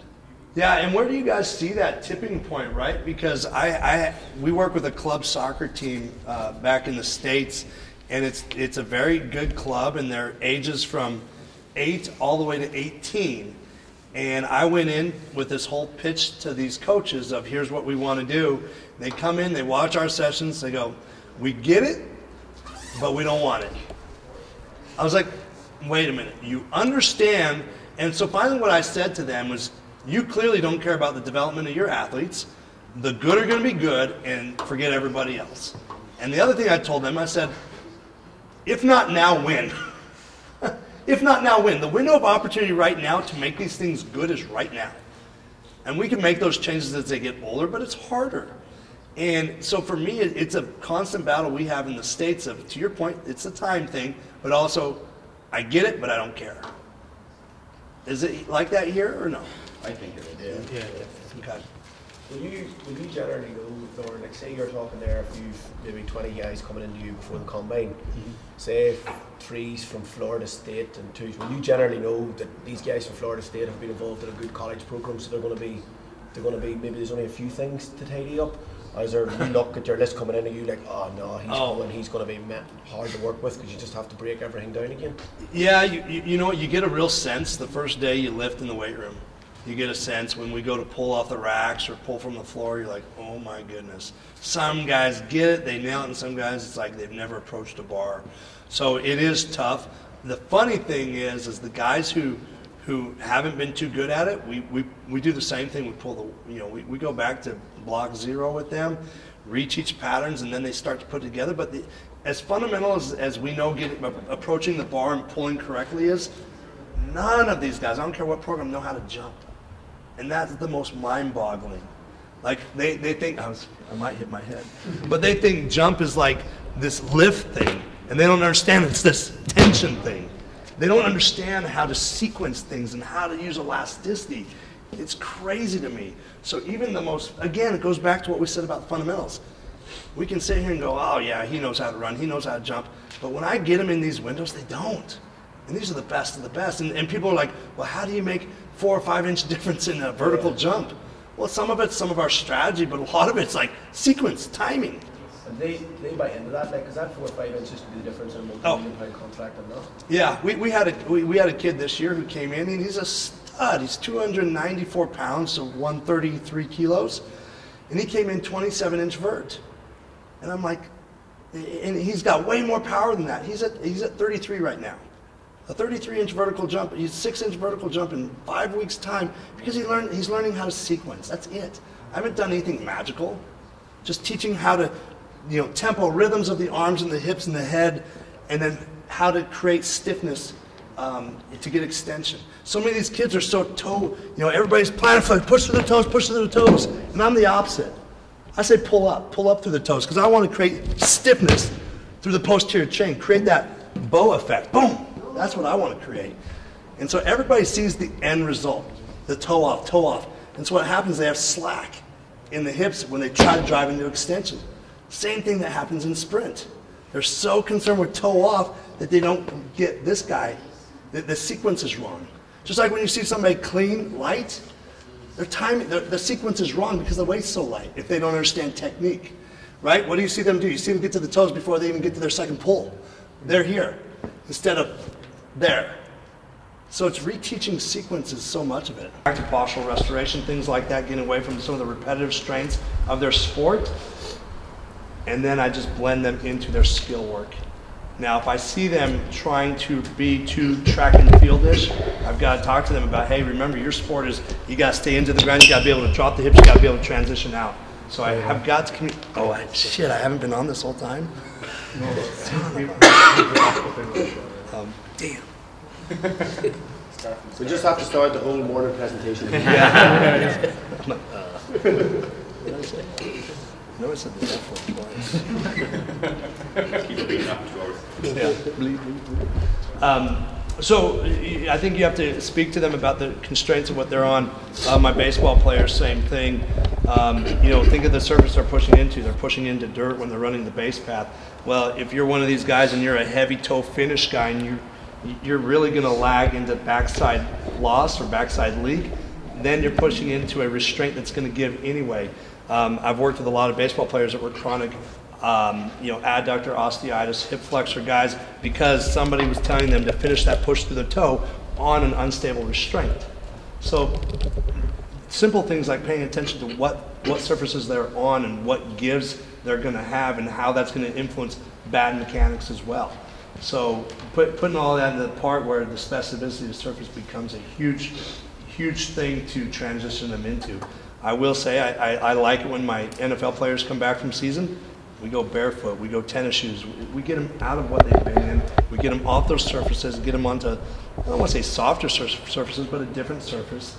And you know, when I reintroduce like different concepts of deceleration, oh my God, those guys have spent so much time or start, stop, and practicing gameplay that we're really low intensity on any type of deceleration. All I try to do is restore bend on those guys. Doesn't matter the surface we're on, and then ultimately, once I transition back onto the field, then getting them back and indoctrinated into their cleat wear, everything like that. Because again, even cleats will change like your functionality of your foot. And that we talked about earlier, the foot can't just be stiff and rigid. It's got to have the ability to have some sort of compliance to be able to move through all three phases of the foot and work through all the different axes to then give you that springboard action that you want within the right timing and sequencing. So I keep surfaces novel to a degree, but then understand when you've got to get more specific and get ready for the season. Okay, so now we're going to go into like more of the transitional or maximum velocity type mechanics. And as we talked about with the acceleration, you know, it's really a hybrid of what happens anyway from acceleration to maximum velocity. There's a continuation or a spectrum that they'll all go through. You don't just have this piston-based thing and then the cyclical-based thing. They morph. But the same rules apply when I'm teaching it from a technical model to my athletes is we start first and foremost with posture. Posture is our setup, and we look at from ear all the way down to shoulder, hip, knee, and ankle. And what I do is I force the athletes to get tall on the down leg. So their non-working leg, I need them tall. And the reason why I do that is that way I can just scrape into the ground without blocking the heel into the ground. But the other thing is I get better activation of the gluteus medius. We all know that the gluteus medius does what? It abducts the hip. That's what it does in open stance. We talked about action of pronation, supination, and open stance, close stance. In open stance, the gluteus medius abducts the hip. What does it do in close stance? It supports the pelvis laterally, right? Gluteus medius not engaged, gluteus medius engaged. It gives us hip height, it gives us stride length, it gives us better symmetry and positioning of the hip to allow us to have better push and drive through the glute max. So they're going to be tall on the down leg, and from here I have them just brush. They just swing the leg back and forth because I want them to feel this slight extension, and then I have them pull into a light cycle. And all I'm trying to get them, a lot of times you'll see athletes that will work on these pawing drills, and they're always here, what is this? They're always locked in this hip flexion patterning. To me, extension has to happen, knee flexion, then hip flexion. Here, I never get extension. I'm just working on knee flexion into hip flexion. So I want to get extension here. A lot of times you'll see drilling, and the drilling is opposing the true mechanics. We push, and then we recover. So again, one more time. I lightly extend here, and then I pull the heel up and through. Now, it's the same rules apply. I'm trying to teach a habit of not letting drift happen once I push through, because as we talked about, there's backside leaks. If I leak backside, what's going to happen front side? I'm going to be shallow on my thigh position. Everything's based around timing. So, teaching the athletes anticipatory firing. Cycle, strike the ground, pull up. So that's the concept I'm looking for when I'm teaching top end speed. I still want my athletes to push through, but understanding now how quickly can I put the bullet back in the chamber. Right? This is pulling the bullet back in the chamber. This is hitting the hammer down. So let's go ahead and do this. Let's go ahead and just have a few of you just set up to the racks and just think about one being tall on the down leg and just feeling that pattern. Now, one thing a lot of people will do on this as well, let me show what typically happens incorrectly. It's a hip flexion based recovery where they'll cycle back and then go hip flexion first. I like to proceed this with knee flexion into hip flexion, knee flexion into hip flexion. As the thigh comes back, the heel starts to drift up toward the rear, and then we pull through with the thigh. So let's go ahead and pull up, maybe 4 or 5 of you. Just play around with 6 to 8 reps a side. Now notice every time my leg swung back. Yeah, this is good to see. Yeah, just go ahead and play around on your own. But frame that figure 4 position up top. Good, hold and frame. Now pay attention to what you see in the lumbo-pelvic complex. When they go through their swing leg, how much dumping do you see through the lumbo-pelvic complex? Every time they swing the leg back, you'll see a collapse. More of a instability here. Like if somebody's doing like a cat-cow or doing a quadruped scorpion, and they're always leaking like a hyperlordotic position, they're losing a little bit of stiffness or stability through the torso. There you go.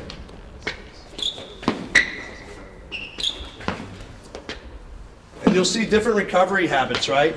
You'll see more of a thigh flexion or hip flexion recovery habit. How many people in here have worked athletes post ACL? Right now? How are the rules here? In the rules in the States, they're braced for a very long time. And that's usually a CYA. How are they here? Are they what do you mean with brace? Knee brace? No? Good. So in the States, what happens is they get knee braced early, and then the doctors will say, hey, go back to running. And so what happens when they wear the knee brace is it blocks knee flexion, and so all the recovery action becomes very thigh flexion like you were, where you were here, and you didn't precipitate knee flexion into hip flexion. So what happens is they stereotype their recovery mechanics based on this blocking from the brace. You take them out of the brace, guess what they do? Same thing. Same damn thing. They've patterned it. So in the States, what we do is we take them out of the brace, and we just sit here and work on these drills right here, just these pawing walking drills. Now, what we'll do is once the athletes start to really, to me this is an awareness thing, this is a feel thing, and this is a great drill to teach the athletes not to overtry. We saw people and we heard people that were overtrying on this drill, right? This is a very simple, low intensity drill that's really fluid. And as they start to get it really well, holding on to something passive, then we make it a little bit more active and integrated. So holding position. And I'm barely brushing the ground, but I'm still working that habit of knee flexion into hip flexion, and always making sure I finish up at the figure 4 position with foot and dorsiflexion. Again, to me, a lot of times in field sport, as athletes start to get trashed with their ankles, as they start to have repetitive ankle sprains, things like that, they start to lose range of motion and dorsiflexion. When athletes start to lose dorsiflexion, what do they lose the ability to do on the field? Bend. They lose the ability to have good sudden bend, and the angles at which they accelerate are now compromised. So maintaining dorsiflexion, whether it's soft tissue work, palpation work, talus releases, but just actively working on dorsiflexion. Now, one thing that you'll find too is you can't be biased to the dorsiflexion that you see. A lot of times we see people in shoes and we have them dorsiflex. And do me a favor, you guys just stand here and just dorsiflex one foot for me.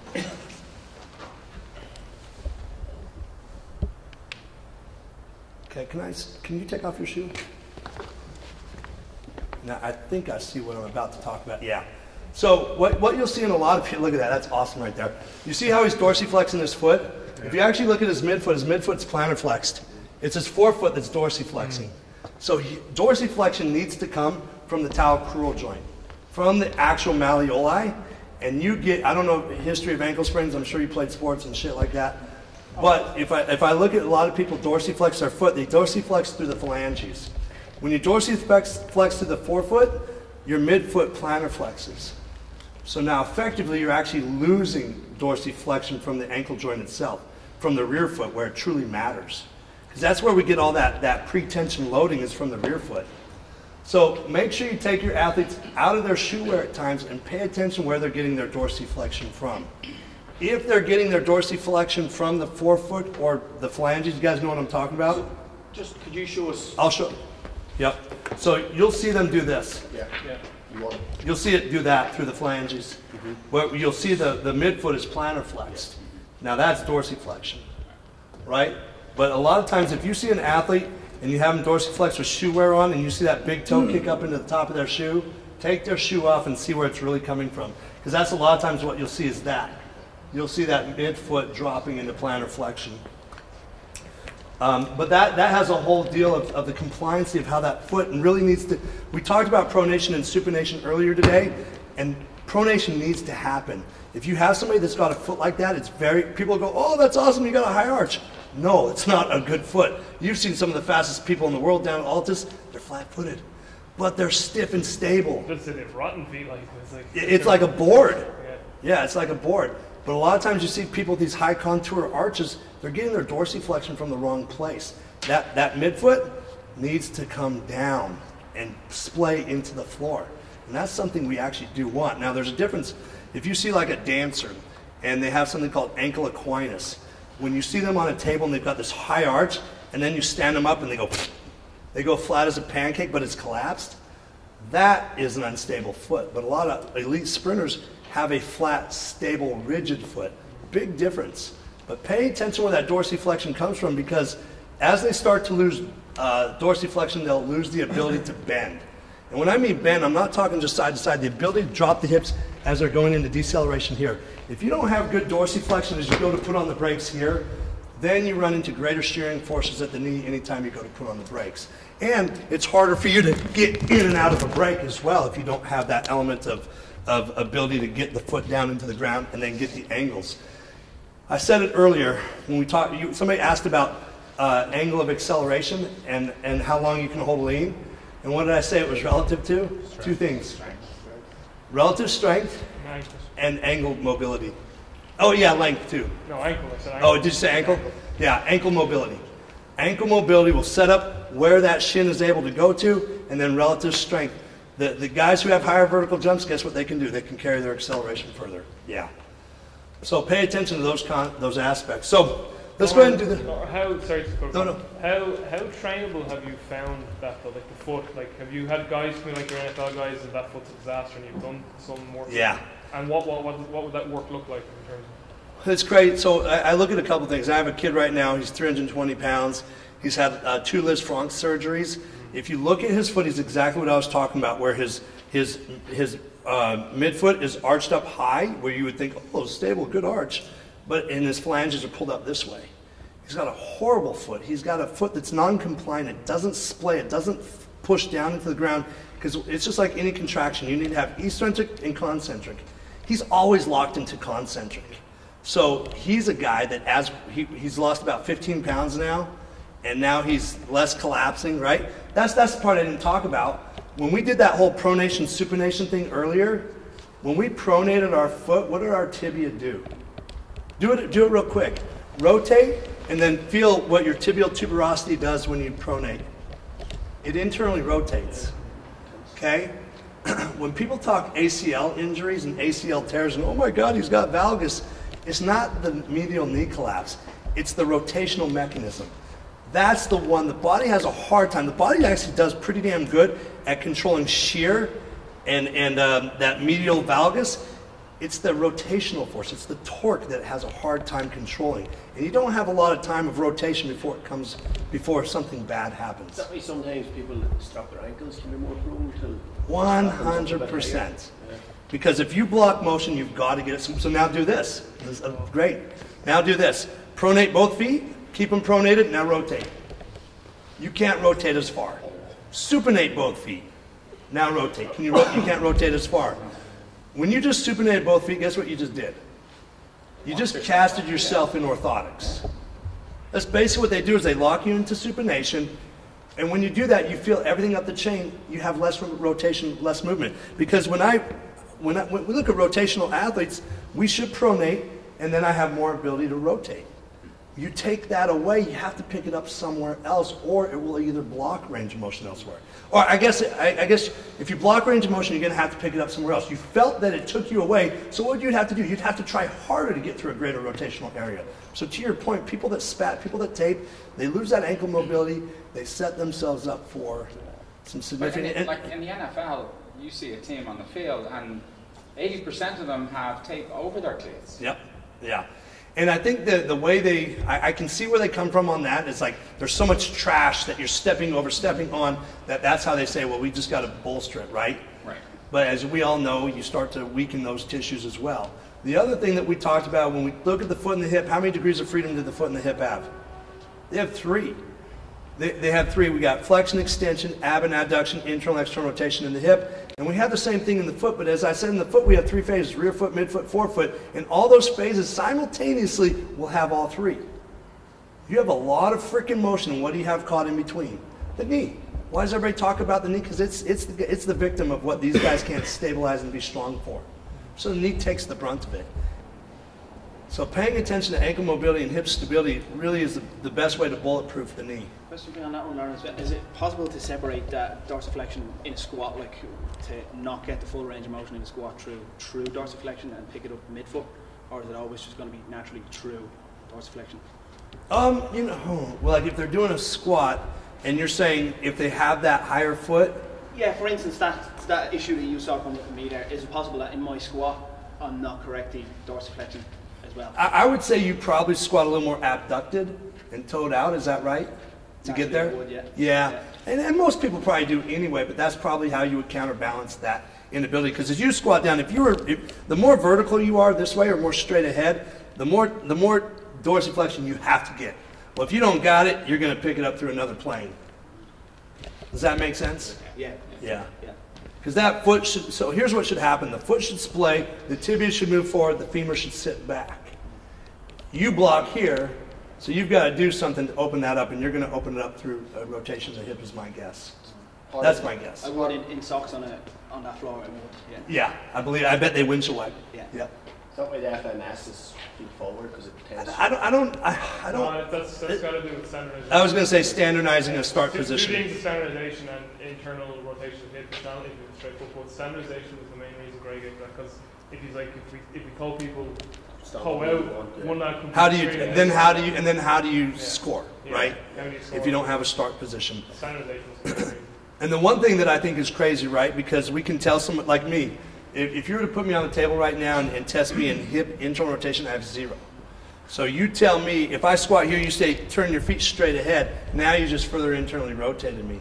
So that just goes, and I'm bilateral that way. So I'm more anteverted in my femurs.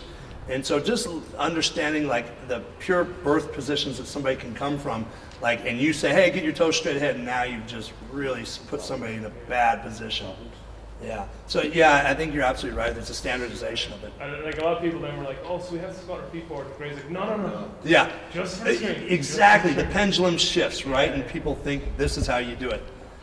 Yeah. And then a lot of people start having back injuries, things like that, because now you're trying to rob Peter to pay Paul to get lower. Just on that, Loren. So in your sort of eyes, how many inappropriately prescribed orthotics are you seeing for athletes? Because that probably goes to the typical, doctor who specializes in feet, and if they don't have like a well-versed background in physical preparation, they think, oh, your foot's flat, you need an arch to get that up, and maybe that's what makes it magic. Yeah. Like going back to sprinters. It's funny because I see people that have like an acute injury, like say you have a Lisfranc strain. It's not a tear, but you have a strain. Hey, get in an orthotic, protect it so you don't keep splaying and making it worse. Got it, get it, understood. But I think a lot of times it's a quick Band-Aid. Hey, wear this. Oh, guess what? My plantar fasciitis is gone, but now my back hurts really bad. So I think what happens is it's one of those things that can take things away acutely, but then it can have a chain effect for sure. One thing that I do with my athletes a lot, and probably twice a week, is we go through either barefoot warm-up, barefoot cool-downs. And we'll play even on stupid, like, I know people hate them, but ladders, like we'll play around on tempo drills on ladders barefoot. Why not? Like, it's not a bad tool. Like, understand, like, I think it's funny, people will bag on a ladder, but then they'll turn around and do like line hops. I'm like, what's the difference? What's the difference? So, understanding what the tool's for, and I'm just rehearsing patterns and trying to teach the foot to be compliant and how to load under low intensity. So, again, that's why I really went on a good segue there on the foot, but I think it's important. I think anybody can come in and show you drills, and we're going to get into some more, but I think it's those finite details of what I'm talking about with strike position and how that foot hits and what available ranges of motion there are. A lot of athletes will work around an inability. A lot of athletes that you do see strike fourth and fifth, guess what they can't do? They can't dorsiflex. They can't dorsiflex, so the first thing that ultimately hits the ground is here. And now you think of the muscles that actually dorsiflex your foot, you have your anterior tibialis, you have your pronated tertius, and then you have your extensor digitorum, extensor hallucis. If you don't have good activation of all those guys, you don't get as clean a dorsiflexion. So like your pronated tertius is going to give you more abduction and dorsiflexion. So that's going to change the degree. So paying attention to where the dorsiflexion is coming from, you, do me a favor. You remember the drill we did here? Do it for me in place. Yeah. Yeah. So he's exactly what I was just talking about. You see where he gets his dorsiflexion from. It's more on this abducted positioning. And I don't know why. We don't know why. It could be a talus position. It could be just both leg or just left leg? Both. Okay. Yeah. Yeah, it's for sure both. You want to do it again? Yeah. And I noticed that earlier when every time we do the drill and you'd always end right here. And I'm not saying that's a bad way, but I think a lot of times athletes find out how to get to their positions where they can provide force. But two, I always look at like, what's your range of motion like? I would take you down, assess where the talus is neutral, and then see what your available passive dorsiflexion is like then. And see if it's something that can ultimately be retrainable. You know, can it be? Cool. So sometimes just a lack of awareness of it too. Obviously individual dependent, but what's your kind of favorite dorsiflexion drills or moves? I have none. Oh, like mobs, like I'm a big kind of find, you know, talus neutral. Once I find talus neutral, then I'll do like a forefoot pumping, midfoot pumping, and a rear foot pumping, a midfoot pumping, and then a forefoot pumping. But I hold on to talus neutral the whole time. Like Jerry's? Yeah, yeah, pretty similar. And then, but the exercise, like people like do like banded shit all the time. It's like, no, just be aware. Like in our warm-ups, everything we do, it's like toe up. And that's why I do all the drills we did this morning. Like it's everything was quick exchange, and holding the toe up position. Because to me, a lot of people when they like, oh, I've got shin splints, a lot of times it's soreness of the anterior tibialis and the extensor digitorum. Anterior tibialis is right on the shank there, and then your extensor digitorum hallucis are right here. It's like DOMs. It's basically DOMs of those tissues, and people haven't been working on dorsiflexion. So, and the funny thing is, too, where other people complain of shin splints, is right underneath the tibia, right? Underneath the tibia here. What attaches there? Posterior tibialis and your flexor digitorum, flexor hallucis. So it could be just your strike pattern in the ground. You start hitting people, when people start hitting ball of foot, they start hitting the right sequences, the right positions, a lot of that stuff goes away. It's crazy. When you train the body to be more elastic and you hit the right positions to be more elastic, it moves more fluidly. It's not the loud crashing sound of the ground. That could traditionally be compartment syndrome or lead into shin splints as well. But honestly, just making them aware of those positions all the time. What time? How much time do I have? Ian's supposed to start at 12? No. Oh, is it lunch at 12? Let's go through a couple of drills now. We'll get back to who wants to do them with the dowels again? Sure. We just need a couple people. Remember, drills provide context, but drills also work on special strength as well, like in what we're talking about with dorsiflexion position, but more importantly, what's happening in stance leg. So just grab the dowels. Do I have like one or two people that want to do this? You'll do this really well, I promise you, because I watched you earlier. Because you're more of a cyclical guy. So now we're going to start with the dowel back here, and now we're going to take it into that cyclical pattern. So now I'm trying to hold that paused position every time. So I'm here, stick, here, stick. Now I'm allowing that heel to come up, and now I frame at that figure 4 again. So one thing, pay attention, it's not the speed at which you go down, it's the decent frequency of the leg, but it's more about holding position. Hold position. Yep, I'm actually pulling, I'll watch from the side. I'm actually pulling up, and then through. Because that's what we're trying to teach the athletes. Once they've toed off, once they've pushed off, then it's pulled back through without having big backside drift.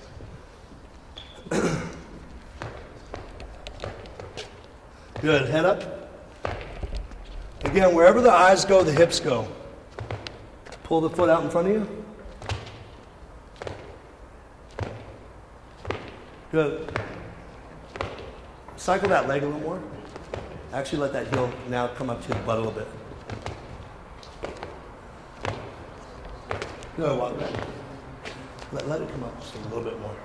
So yeah, a little bit more. So different from what we did earlier. Ready. And go. There you go. Heel pulls up to the butt a little bit more here, and now pull through.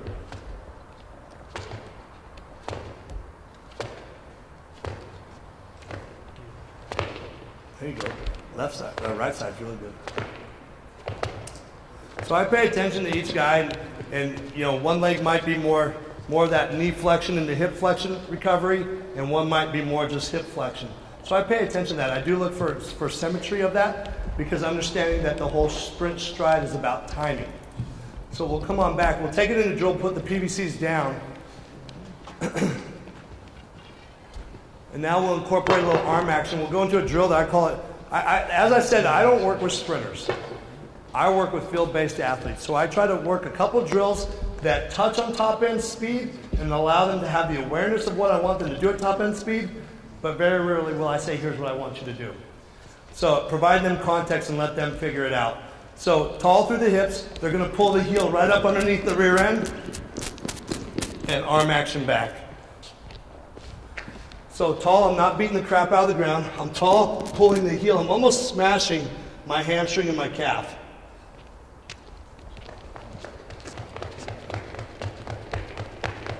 There you go. Walk it back. Try to do me a favor. So when you do this, your hips do that. Just look up. Okay? Just look down, maybe down at those boxes. And at the same tempo, relax the upper body.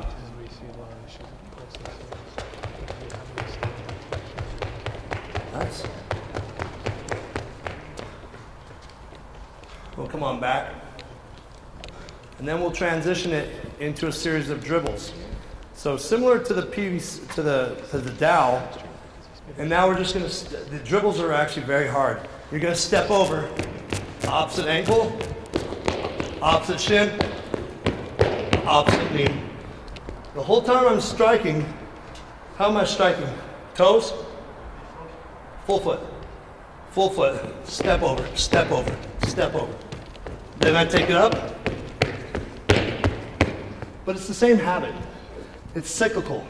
I'm not doing this. I'm actually building off of what I did on the rack, where I went here, here, here. And now I'm just building it up the chain. I'm straight and going back. Yeah. This is a hard drill.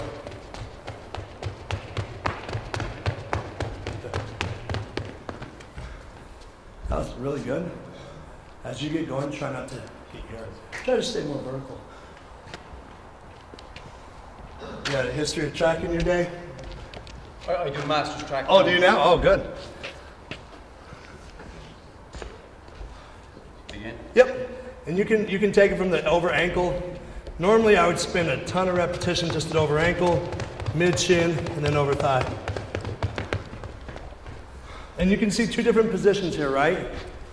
Clearly we have somebody who probably does a lot of this drilling. I'm sure you do a decent amount of it, but you're pretty dumped down in the hips.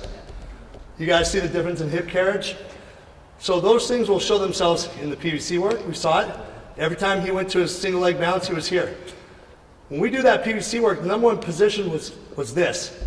I talked about that dump of the gluteus medius and the trunk complex, here to here. And those are the things I'm looking for in how well can you be resilient to those ground reactive forces when you strike on that support leg. As I said, normally when I teach these, it will be just step over ankle for a full set, step over mid shin, and then step over knee. So, but that's a real nice skill to play around with, is changing your heights as you go. Go from ankle, mid shin, knee, and then back down. As the athletes become more coordinated with it, play around with that. Go ahead. Tall, tall, tall. There. Good. And joint, we said it earlier, joint position dictates muscle function. And that's why I just keep telling you to get tall, because as you start to go here, you don't get as good of extension back into the ground like that co-contraction hamstring. I think there's a lot. I think it could be strike point. It could be stability of the foot. It could be so many different things. All I'm saying is, if you're doing something slow and deliberate, pay attention to this whole up and extended positioning. Okay. Now, obviously, top end speed would be a hard one for us to do right here. If you guys have ever worked on the curved treadmills, those are a great piece. Have you guys seen the curves, the Woodway curves? It's a great piece because you can cue them in real time, and the belt itself has good feedback to you. If you drift backside on a curve, guess what's going to happen? You're going to eat crap, just like the PVCs. That PVC was feedback for you to punch and get the hips extended, but punch the knee forward. On the curve, when you push through that belt, if you don't pull back and get the thigh back up, you're going to eat. You're going to have more moment falling forward. Same thing, it's got good feedback in how you strike the ground. If you strike and reach, the feedback on the belt, you won't be able to drive with as much oomph into it. So if you have access to those, I think those are some of the best drills to go back and forth on with top end speed drilling. Clearly, a lot of people will go to a track and they'll do build-ups and banking runs, some lead-in runs. But the curves are nice because I can give real-time feedback to the athlete. As they're going full stride, I can explain to them, hey, check the left arm back just a tad more. I can give them a simple cue. We'll go one more time through the drill. Go one more time through ankle, knee, and hip. Boom. Tall, tall. Beautiful. And what we'll do is we'll then go ahead and do a series of drilling, and we'll turn around and we'll get on the treadmill. So everything that we just talked about, as far as once they push through the belt, get back up to the loaded position. So that way I can give them that instant feedback, but also show them the context of drill to execution. Now earlier I said that one of the biggest flaws I see in team sports is how we condition them linearly. We typically condition them very, very far, and so what happens if a coach says, all right, we're going to run 80, 60, 100, what do athletes do? Right?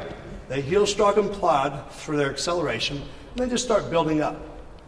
So one, the mechanics that we deem are the most important in sport on field play is acceleration. They don't get any repetitions of. So that's why earlier I said be the master of execution of 5 to 10 meters.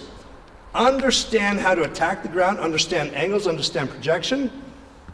But then if you are looking to do some things that are more conditioning based, do them for the time's sake and look for a coordinative task. Talked about transferable, dynamic correspondence. We need to have an exercise that has a mechanical similarity to the skill. We need to have a coordinative similarity to the skill, and we need to have an energetic similarity to the skill, right? So let's do this. You guys are going to do a step over knee. We'll call it an A run, and you're not going to pass me. You're going to keep with my tempo, okay? Ready? I'm going to walk backwards. Drill we just did. The drill, but just go to the step over knee. Yeah. Okay? And you're not passing me. And go. Over the knee. Yep. There you go. Hold your tempo. Still get the frequency, but hold the tempo.